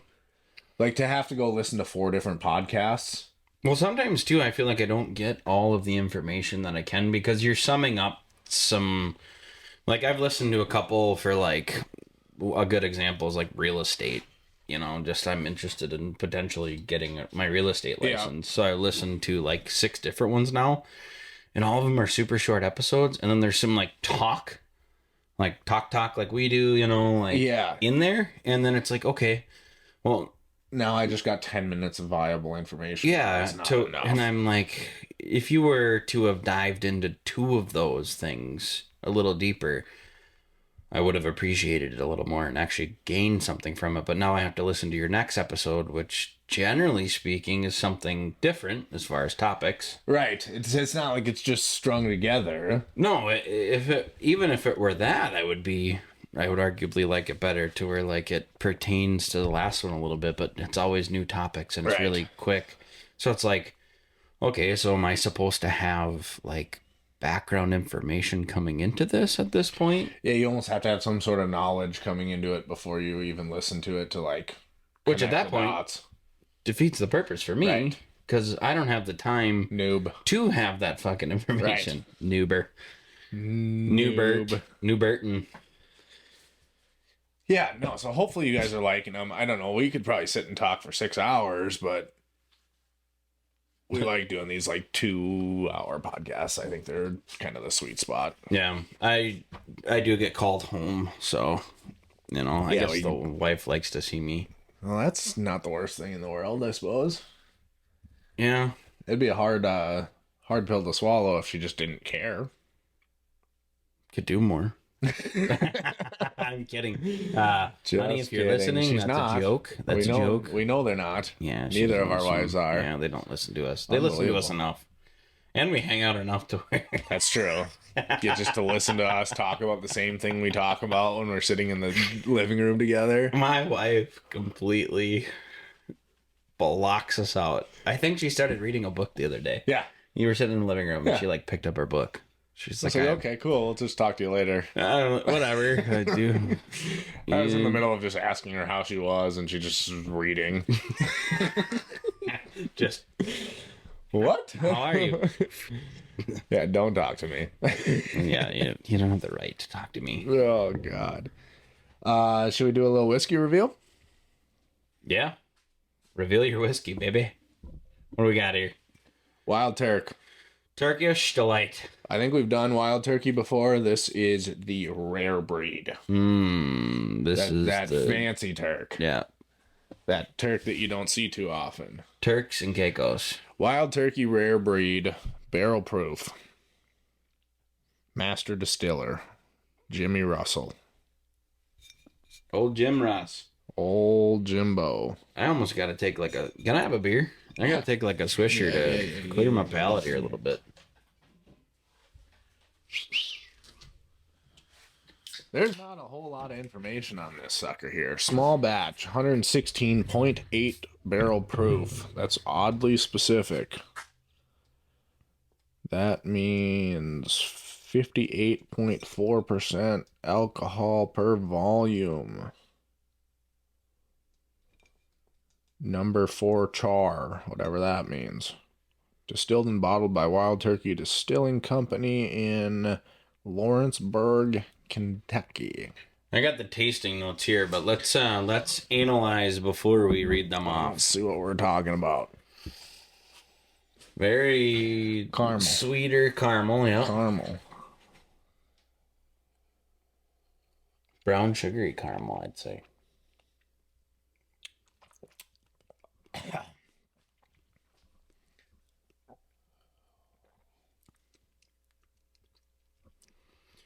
It's got a good a sweet up front. Very sweet up front. Little spicy on the back, heat on the end. Yep. but not burned down the throat. Nope. Not Spicy on the tongue, not smooth unbearable. down the throat. for being 116 proof, which is kind of steep. Is that what we're drinking? 116. Oh my god. 116.8 to be exact. I should have a water. I have had extremely hot, like 120s. Mm-hmm. For this to be that close to that, Yeah, the burn down the throat is nothing. It's like it's non-existent. pretty pleasant. It's just a spice on the tongue. Caramely, I'd say probably a touch of vanilla. Maybe just a touch. I feel like I'm picking up like a little pepper at the end. This is a blend of 6, 8, and 12-year-old bourbons. Okay. It is a 75% corn, 13% rye, and 12% malted barley. Tasting notes here are typically include aromas of caramel, vanilla, oak, and cinnamon, with a palate featuring flavors like leather, caramel, vanilla, black pepper. Good call. Dude, on let's the pepper. go. Caramel pepper. And a long finish with lingering spice and Yeah. oak notes, often described as warm and smoky with a noticeable burn due to its high proof, which I argue is not true. It's noticeable, but it's not overbearing, is what it is. Like, But to me, a noticeable burn is when you get that, like, your swallow and you got that back throat burn. yeah, but like, I feel like when you relate it to like something like truly hot, like hot and spicy bourbon, like it smacks you in the face. Mm-hmm. Like this is subtle, but it's there. Like we notice it. Yeah, It's noticed. Like, but it's subtle. Like it's friendly. it's a subtle upfront burn. Yeah. I drink a lot of whiskeys that don't have a subtle or have more of like a noticeable back burn. Yeah. And that's where I'm like, But I feel like you relate it to something so aggressive. Like this is still there. You know it's there. So I got from Breaking Bourbon on the nose scent of caramel scent of caramel and toffee combined with orange zest and citrus. I get a little bit of the orange zest Yeah. because it's bitter at the end. Yeah. Once you swallow, that's where you get that bitterness, which I would argue is almost like an old fashioned, you know, where you get that last couple sips with the orange peel. Yeah. And this says on the palate, maple sugar, caramel, and leather. Immediately, sweet clementines and a hint of tobacco. Hint of tobacco is kind of tough to detect. I Yeah, think. that one's like, especially because like nobody's just like chewing straight tobacco anymore. Like, Right. I mean, the hint of tobacco is like such a weird foreign flavor. Like, who knows raw tobacco anymore? Yeah, that's It's such an odd, like, I'm never going to pick up on that. no. If I that's don't- what it tastes like, I'm in. Yeah. Sign me up. Yeah, I mean, get me a leaf. I'll chew on that Sign me fucker. up. Giving away to nice mix of flavors with more than adequate depth and complexity. The sweet overpowers the spice as caramel and maple sugar candy temper the rye spice to a dull roar. That's like almost spot on how to describe that. Mm-hmm. This is one of the like few reviews that I feel like have like nailed it on the head. Yep. Yeah, and Like- maybe like not having raw tobacco in my mouth before, maybe that's what it tastes like. Right. Which again, I doubled down on it. Send me it my way. I think like the sweet overpowering the spice. Like the spice exists, but it's almost like it's buried. Like you can still taste it, you can feel it, but it's not like so profound that it's like obnoxious on the back of your mind.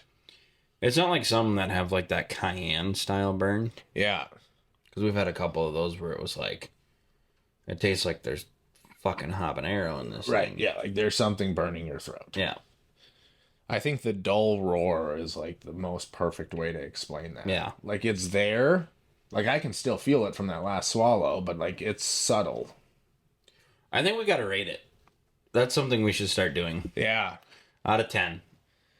Okay, let's elaborate even more. Let's go 3 scores out of 10. Let's go price. Let's go flavor. Let's go mixability. Okay. Problem with mix. Well, no, that works. I like it. Is it your Like percentage? you're talking like on what scale? Like, do you think 10 out of 10 mixability would be like, you know, mixing it with a Diet Coke or a ginger ale would make it 10 out of 10 so much better? I think you have to feather into that though. Like mixability is probability of mixing it, because there's certain whiskeys I won't. Yeah, I don't like that. I think like, do you think it would be better with a mixed drink or not? Fair enough. It's good for the people. Yeah, yeah, because there's not everybody's that's just gonna drink their whiskey straight. Yeah. So at a $50 price point, 50. 50. I'm gonna give this maybe like a 6.5 out of 10. Yeah, at $50 compared to, especially when you start comparing it to like some of the $30 bottles that we've drank. I think you take the comparison out of it and you say, do you feel okay spending $50 on it? That okay, so it's the level of like, would you buy it at that price? Correct. Yeah, not in comparison to other like budget friendly, because there's $30 whiskeys that I think I would drink over this. Mm-hmm. So I don't think that's a fair comparison. If you're looking for a high proof, so I would argue that it's important to add in there. Like it's a high proof whiskey. If you're looking for something like that, $50 doesn't feel horrible. no. So the taste profile on it, it's decent. It's a pretty strong whiskey, but you know, up front it's very good. It's very caramely. I would probably roll, for me, it's gonna be a 5.5. Yeah. Yeah. It's a 50, it's just over 50% for me. Like, I know what it is now.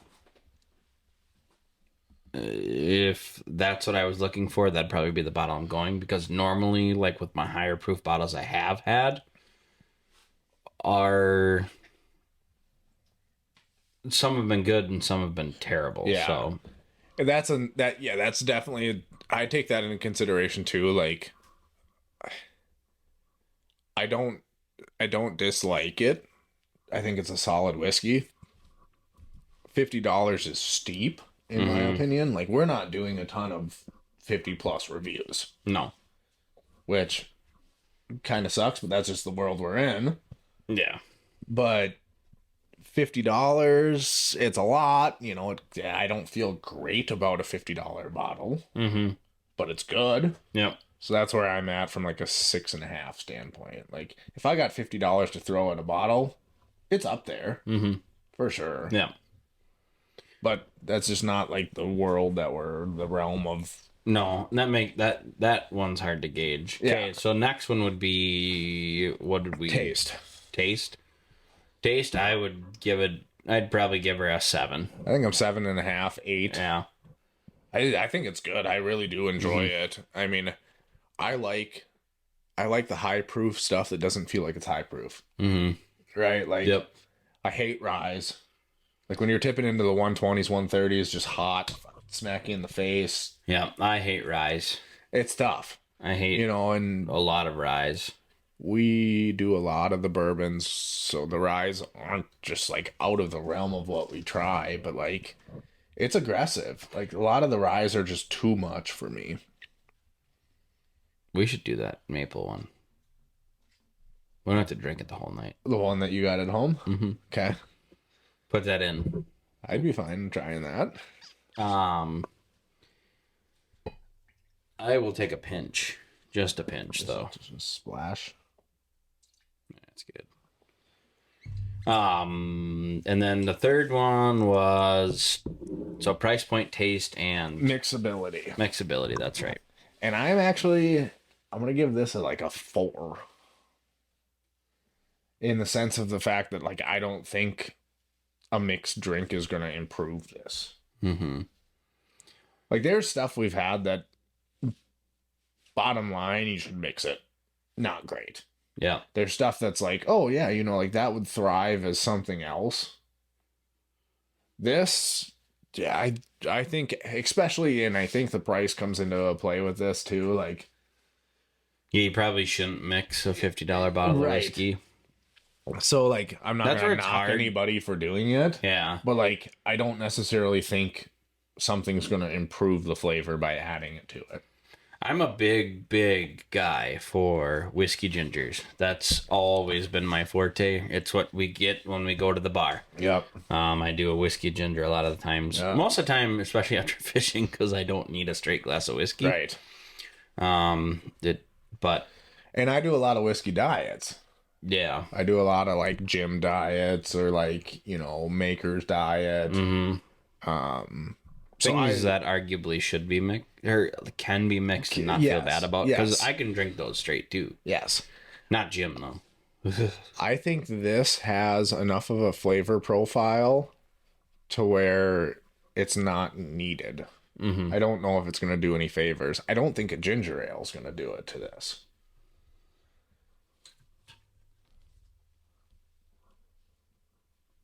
Try I it. think I'm gonna try it. Try it.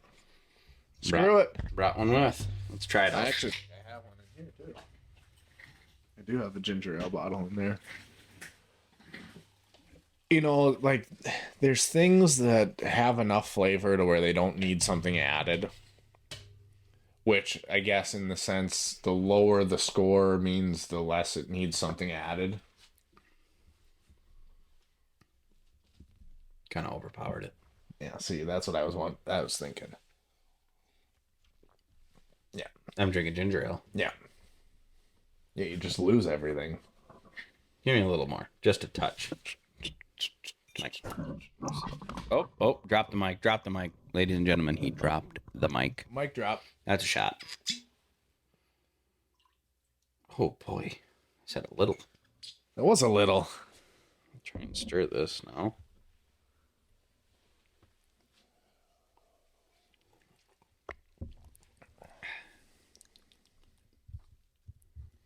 Get better? We like them stiff though. That's our problem. See, I'm not doing it. No, I don't think I'm mixing this one.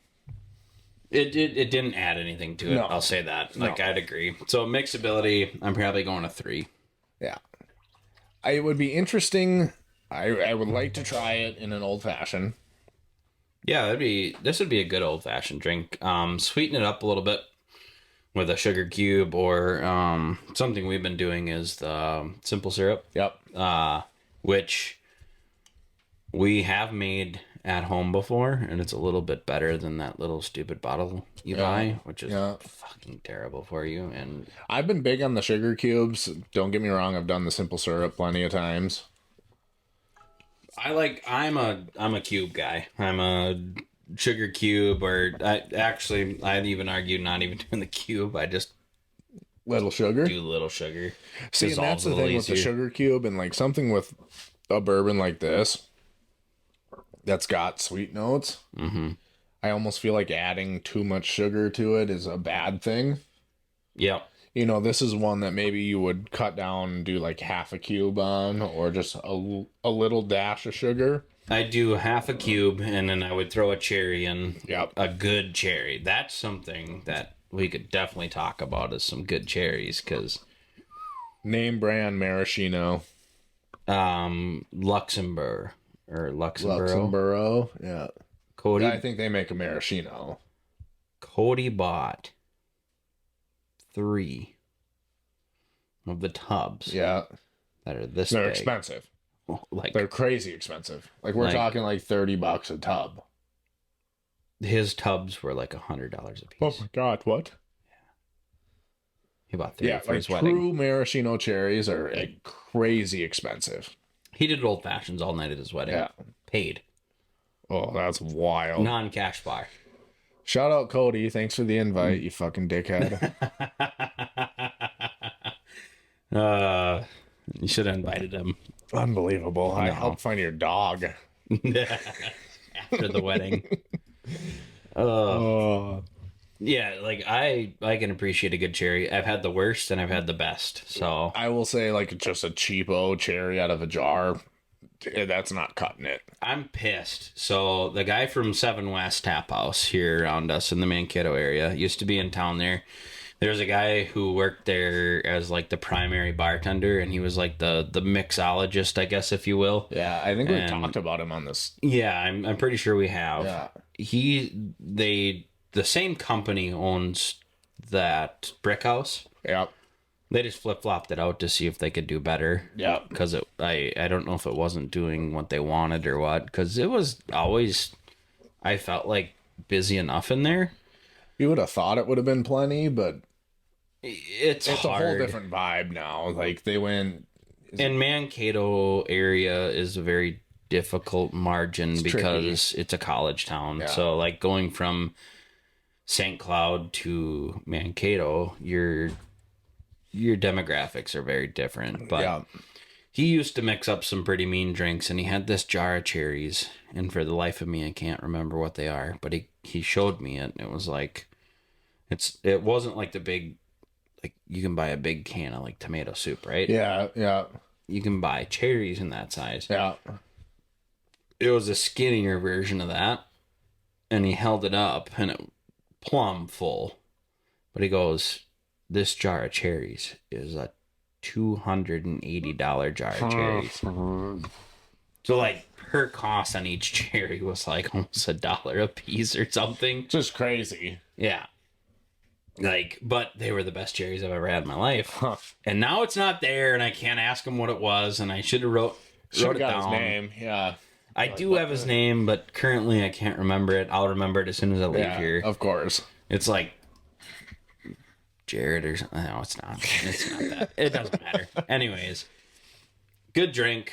I'd pick it up. Not a terrible bottle. It's definitely not the worst because we've had some bad bottles. we've Yeah, no, I reviewed. think like for a $50 bottle, it's not outside of its price range. It's maybe outside of like what we typically buy for a price range. Mhm. But I think it's a great bottle. I mean, it's gonna go on my shelf for sure with next by all my other Wild Turkey stuff. But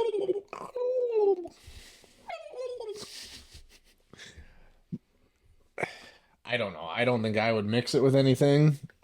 I think it's decent for its price range. I enjoy it. If you're in the market for 116.8 proof bottle, this is a good bottle. Yeah. Yeah, for I- what some would consider middle of the road, Some would definitely consider that. I think it's right up the alley. We have a tendency, for whatever reason, to fucking wreck bottles because we drink them like they're $20 bottles. So tonight we're behaving ourselves. We've done pretty good. Not bad so far. About a third of it. Yeah, I'd say that's probably a good point to stop drinking it. Beers from here on out. But Yeah, if you're looking for that, it's Wild Turkey Rare Breed. And I think too, like, everybody drinks the 101, and 101's good. We've reviewed 101 before, I'm pretty sure. And I'm all for the 101. This is better. Yeah. I mean, it's good. We did Forester once, didn't we? Uh-huh. Yeah, 86. I did actually get a chance to try one of the older ones. 74? Yeah, something like that. 72? At there's this secret bar up in Eagan. It's not even that secret, but it's Von Holstedt, it's called. Little speakeasy, you gotta knock the right code. So you walk in, and it's a normal restaurant bar up front. And then you open the pop machine. Shut up. Yep. You open the pop machine, and you walk back. That's wild. And there's a list on it, actually. It's a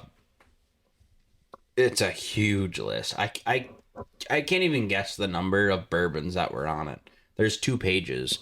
Now, mind you, each page, the letter is the smallest font almost size possible. 4. Yep. Size 4 times And New it's Roman. listed, and they're double road.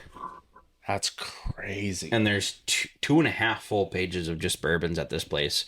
There's a ladder and this full shelving system. And actually, I should just send you the video. You sent me that. Yeah. I should send you it again. You should post it up here. We'll put it on here. Because this place is amazing. I could spend a lot of money there. Because you can do flights. I responded to your snap, and I was like, how the heck do they even get them down? And you're like, they have a ladder. Yeah. And it's like a library ladder. It's a library like, bookshelf ladder. And they just climb up there and grab it. So crazy. That place, if you're a whiskey connoisseur, go. It's Von Holsted's. It's up by the Eagan area. You have to search it to get there. But wow, it blew my socks off. And then they had their own like custom appetizers and stuff you could buy on that side. That was different from the other side of the pop machine, basically. Sure. That's wild. It was very tight. Like a true like speakeasy. Like yeah. You walk through a secret little doorway. Have you been to speakeasies? Never. Okay. So I've been to 3 or 4 now. Something's rattling around in the beer fridge there. Is that what that was? I think so. Maybe not. No. Oh, I don't know what that was. Anyways, I've been to 3 or 4 of them. One in New York, which was a dryer washer combo. It's a laundromat, and it's a working laundromat. So up front, it's a working laundromat, and then you go to this one dryer washer setup that is a full dryer washer. When you open the door, the whole thing comes out, and you can actually open the dryer washers. Like, they're real. Yeah, yeah. But you grab like a spot and it actually opens the whole door. That's and then you walked crazy. in. And that was cool. It was like a whole party scene behind there. And then the one in Minneapolis, which I can't remember the name or location because we got like a tip on it from somebody. It is very speakeasy, like not a ton of people actually know about it, and there's only certain times you can go. And you had to have the knock and everything. So like somebody had to tell me.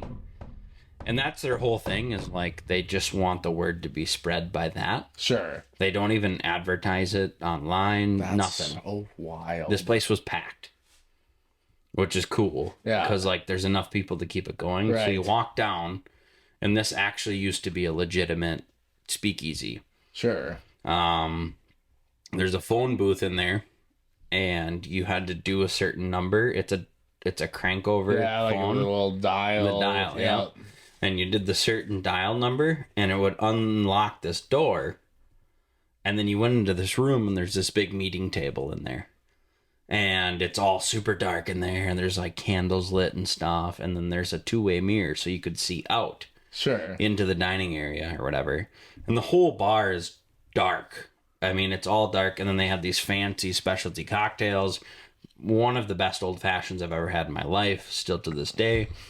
And there was 2 ways to get in and out of that room. And so like we were just like standing in there drinking our whiskey, like, and that one was super cool, and it's a big metal door with a slide and everything. So like, Just- dook, dook, dook, dook, dook, dook, you know, it was like something Yeah. crazy. Yeah, something you see out of a movie, basically. And then the guy comes out with a walkie-talkie, and he goes, "How many's in your party?" And I said 4, and he goes, "We got 4 in the party," and then he closes the door again. And then he opens the door again, and like 4 people leave, and then he's like, 1, 2, 3, 4, you can come in. That's it. And Counts it down. there was like a few there's- people behind us, Yeah. and they're like, "You're not coming in yet." Wild. It was so cool. So as people leave, they're letting more people in. Yep. And Yeah. So that was super fun. crazy. And then there was another one pretty similar to that I've been to. So I've been to 3 for sure. And that Huh. was pretty much same thing. That's wild. Metal door, like it's fun if you guys can stumble upon one. I would recommend Yeah. it. Like plan to spend a little bit of money. A good one in Egan is the Mudroom. Yeah. That's a big shout out one. We watched dueling saxophones. That was cool. And they're lounge chairs all the way down. And it's a huge room down there. So you get down. That one's not like a secretive one. Sure. But it's only open certain times. Sure. So you go down in the mudroom. It's all like the red curtains kind of hung on the walls. It's very decorative, very dark, you know. And then you're in lounge chairs, like nice barrel lounge chairs around your table.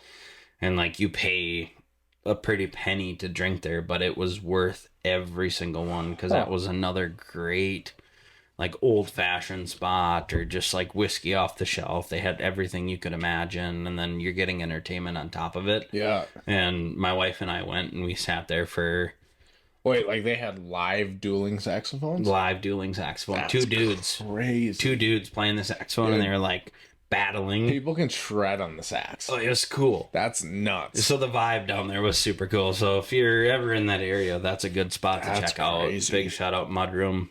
It's under the 13 Tavern over there in Egan. Okay. Because there's a bunch of those like 13 taverns kind of Yeah. all over up in Yeah. the cities area. So that one was really cool. Huh. Wild. You and I should go maybe on our way to That'd be Red fun. Lake Yeah, we should. or on our way back or something. If we can go. Shut up, dude. We're working on it. I'm working my ass off on it. Shut up. Shut up. All right. What's next, big dog? A little project segment. What are we working on? I don't even know. Well, I built that little rod holder cubby thing. Oh yeah, Thing's pretty sweet. the milk crate. Just fucking using the milk crates. I'm like arguing that I might just switch to that for my fucking poles. It's crazy how much better that is.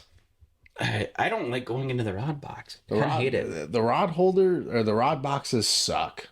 We've talked about that. We've talked about the Eagle Claws. Like they're clunky. They don't fit right. They're just meh. And I opened mine on 2 Saturdays ago. That's when we were out on our lake, and I opened it up, and my poles were spider webs. It was just a clusterfuck. They had come out of the little holster thing at the bottom there, the little clip, and had actually just from moving around. And I'm not shaking the shit out of my box by any means. Like I'm usually it's pretty just, like, careful. Travel time and everything. Like It's bouncing on the ice in the sled. in the truck bed. Yep. Whatever. Like It completely pissed me off. We were on fish. It was time to get down to fish, and I opened my rod box expecting them to be in the same condition I left them. And like, sure, arguably, maybe we need to do that on the shoreline, I guess. But that's so I shouldn't have stupid. You to. shouldn't have to. That's Yeah. so dumb to have to say. I was pissed, and then we did the milk crate with the pole holders on the outside, and Yeah, so I have a milk crate that I put rod holders on the outside. They're just zip tied to it. It was like a kayak mod where you just strap them into the kayak, but it's kind of perfect. yeah, it works really well. And like I throw them in, I put all my St. Croix rods in it and pop it in the middle of the back seat. Mm-hmm. And it sits there perfectly. It fits in between the two seats perfect. And it's kind of clutch. I think for maybe like I think the rod boxes have their place. I think for maybe transporting them, you're less likely to break tips and like Yes. you're not going to have the fuck ups, I guess. Yes. Like cuz you could have something happen to where you toss something in the back or like you reach back to grab something and it's like there is an argument to be said like if you're going on a trip to where you're like transporting them, I think they're a good play. Yeah. That But being once you said, get there, I threw my Yeti bag back there like right in the middle of the crate. I had my dog in there. Like, I mean, it was fine. yeah. It's hard. I don't know. I maybe it's peace of mind more than it is anything. It is because it's like they're so exposed in the milk crate. Mm-hmm. Like to me, I fell Yeah. last time we were out. Yeah, broke you a rod tip. fell right on top of it. Brand fucking new snitch rod. Just reeled it up that day or like the day before we went out, and I was running across the ice. We were hole hopping, and it was Slipped that and white fell. powdery snow. Yep. And both legs at the same time. Poof. I hit my knees on the ice. I felt like a 90-year-old man just about killed me, and they almost had to stretcher me off. And then I get up. Didn't even notice I got up, and I like grabbed the line to put it down the hole, and then I'm like, oh, Just fucking gone. Just dangling Tip's gone. there. Yeah. Which that's just, I mean, that's part of it. It happens. Yeah. So, like, you think about stuff like that, and you're like, okay, well, it wasn't that easy to break the tip off. So I'm like, okay, for transferring, it's fine, but for ease of getting your pole ready to rip, I would almost rather have them in that upward standing. You grab it, I'm ready for it. It's going down the hole. We're good. Yep. Yeah, so what I took that little milk crate that I had full open water rods on. I would strap it on the back of my kayak. And I took that and I throw my flasher in it and I throw my underwater camera in it. And we've been talking about actually doing like a little lid with a little lip on it that you can store stuff on. But it's got 2 3-rod holders. And I can put all my St. Croix in it. And we put your 2 or 3 rods that you were going to take out the other day on the lake that we were on. Mm-hmm. And you just pitch it into the sled. Yep. It fits in there perfect.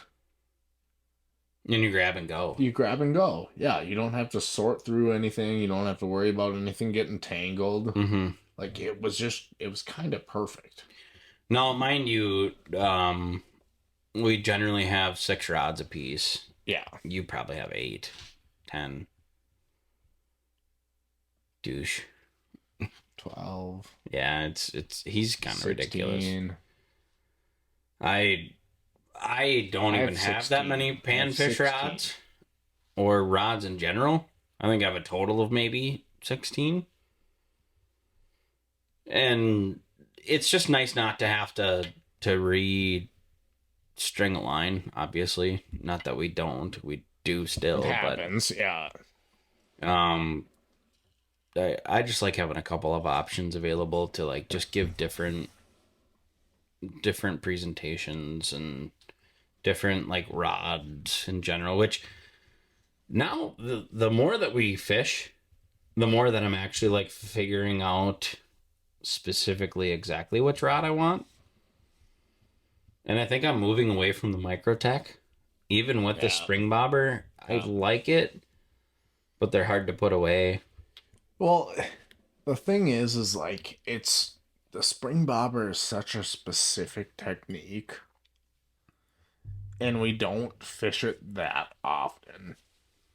Well, and I'm running that Jason Mitchell rod that I Fucking God, hate. Here we go. fucking hate I'm gonna get... it.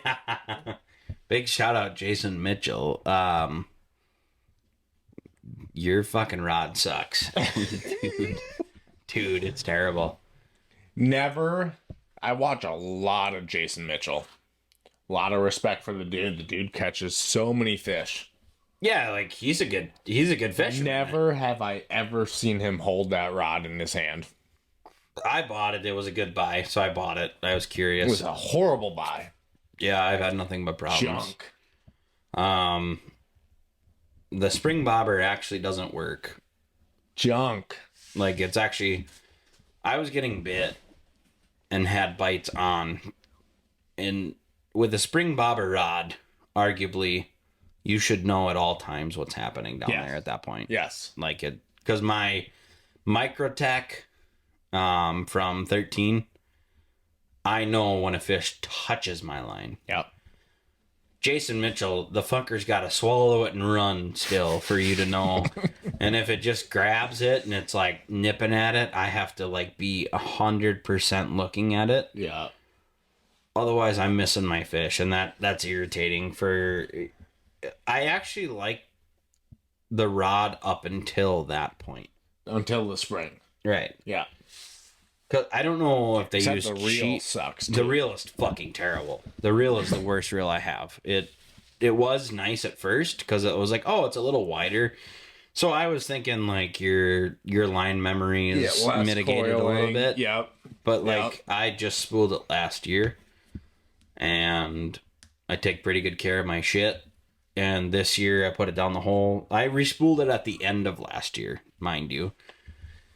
And I have probably lost 40 foot of line off of that one because it comes out and it's terrible. I have to pull it off the front of the spring bobber there to put it down the hole. And granted, that's part of the issue with the open spool anyways, but still, it's like aggressively bad. It shouldn't be that bad. No, I don't know. It's kind of weird, but I continue to use it because my Microtech is down. So, well, it's not anymore. You just gotta string it up and tie it. One of them, my other one, is down again. Oh yeah, my spring bobber one, my actual Microtech panfish rod from 13, and I do really like that one. But the problem again is still storing those in those boxes because as soon as you put them down in that foam, it like stretches that line and you're starting to bend that. Yeah, the spring bobber. Yeah. I've strayed away from spring bobbers. Yeah. I probably will too. I might run all snitch. The snitches are nice. I would say like the noodle style that you can see an upbite on is just as good as a spring bobber in 99% of the scenarios. Just looking at where we're at. Sorry, go ahead. 42 minutes. Mm-hmm.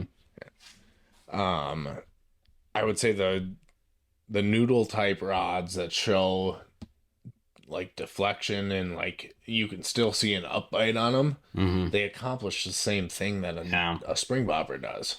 Yeah, and you're a little less likely, I feel like, to break them or bend them. Or like the spring bobbers are just so like they're overly sensitive, and if they get bent in any weird way, you start to not be able to see upbites, and like, it just takes away from the point. That's what happened to the Jason Mitchell part of it, other than all of the other problems with it. But excuse me, and even the rubber straps that come on it. Yep. I was looking to 8-inch crappies, and I could feel the reel separating, jumping, basically. Yeah, the reel separating from my pole, and I'm like, good. And the worst part, the zip ties are still on it. On top of that, yeah, and that's bad. I'm like, ooh. I cut those zip ties off immediately. But if you're still feeling that reel separate, even with the zip tie, that's bad. Make a better rod. So no offense, jackass. Just kidding. I appreciate Jason Mitchell. I do. I don't like the rod that has his name on it. That's the thing, and we talked about this the other day too, where it's like you get a little bit wound up because it's like you're slapping your name on something, but I've watched every Jason Mitchell video. I promise I've never seen him fish with that rod. Mm-hmm. That's kind of fucked. Yeah, like, it's like, okay. Don't put your name on something that you're not using. Yeah, it seems Like if you're using dead meat 90% of the time, just make a dead meat. Yeah. Like don't make another rod that's just like entry level, budget friendly that you don't use that's not any good. Just don't Just do to it. have your Don't name on settle it to market like, it. Don't settle for another check. Like, Well, I think the goal of it is like, yeah, I'm a great fisherman and I'm sponsored by all these people. I've done it my whole life. I'm a professional fisherman. I'm going to slap my name on a Nike shoe and Right. hope it sells. Right. Well, Yeah. And that's the thing too, is like I get there needs to be stuff for every budget, every income, whatever. But like if it's not good yeah. and you don't use it, don't put your name on it. That's tacky. The first thing you need to start with is the reel itself. That's probably the worst part about the whole thing. The reel is so important. Something I said from the get-go is I like the reel for the fact that there's a little push button on the side. Every company should switch to that. Yes. The little You push fold button it on the up, side. and it fits in the rod holder so much better. Yep, so I can flip that Awesome. fucker down. It's going in the box. That's great. But the reel is it was like I used it for the first time and I'm reeling. It was like,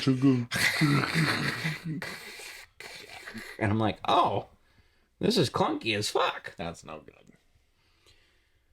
Anyways, we've been talking for a while. So to recap, let's do a little recap here.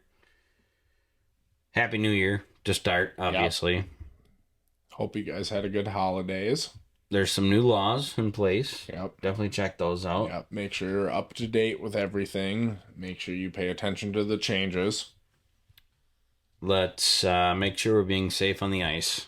That's the number one. Yep. That one's a big one. Just Nobody needs just to because get it was hurt. good last week doesn't mean it's good this week with weather. Yep. And be conscious of how you're approaching all of that ice. Mm-hmm. Be conscious how you're approaching the fish that you're fishing. That's huge. Yep. Just pay attention to what you're doing. Yep. Gain a little knowledge, whether Yep. it's from listening to us or there's plenty of videos on YouTube and everywhere else that just kind of can give you some pointers if you don't know, and Yeah. just be good at the hobby you do. You know, Yeah. if it's a hobby and you appreciate the hobby, it's the least you can do. Yeah. Clean up after yourself. Take care. I mean, think about future generations. Take care of the fish that you're fishing. We're all probably, a lot of us are gonna have kids someday. Yep. New dad. I want my son to be fishing these same fish. Yep. It's where we live. It's My where son. your daughter's gonna be fishing. Where my daughter's gonna fish. Pro girl for Max. Power to the people. I Close it out there. think so. Don't be afraid. Do some comments. What you think. What you don't like. What you like. Yeah, let us know about the little new segments that we're doing. I think the Meat Eater trivia is fun, but if you guys hate it, let us know. Yeah, we'll cut it out if you don't like it, but it's fun Or for we'll us. just keep doing it because it's Yeah, kind of fun. yeah, it's fun. You don't have to just skip forward. Let's skip it. Big shout out to everybody for listening. We appreciate you guys once again. Wilderness Whiskey Roundtable, another one in the books. Appreciate you guys. Happy New Year. See you soon. We'll be back next week. Catch you Line's on tight. the next one. Bye. Good night, ladies and gentlemen.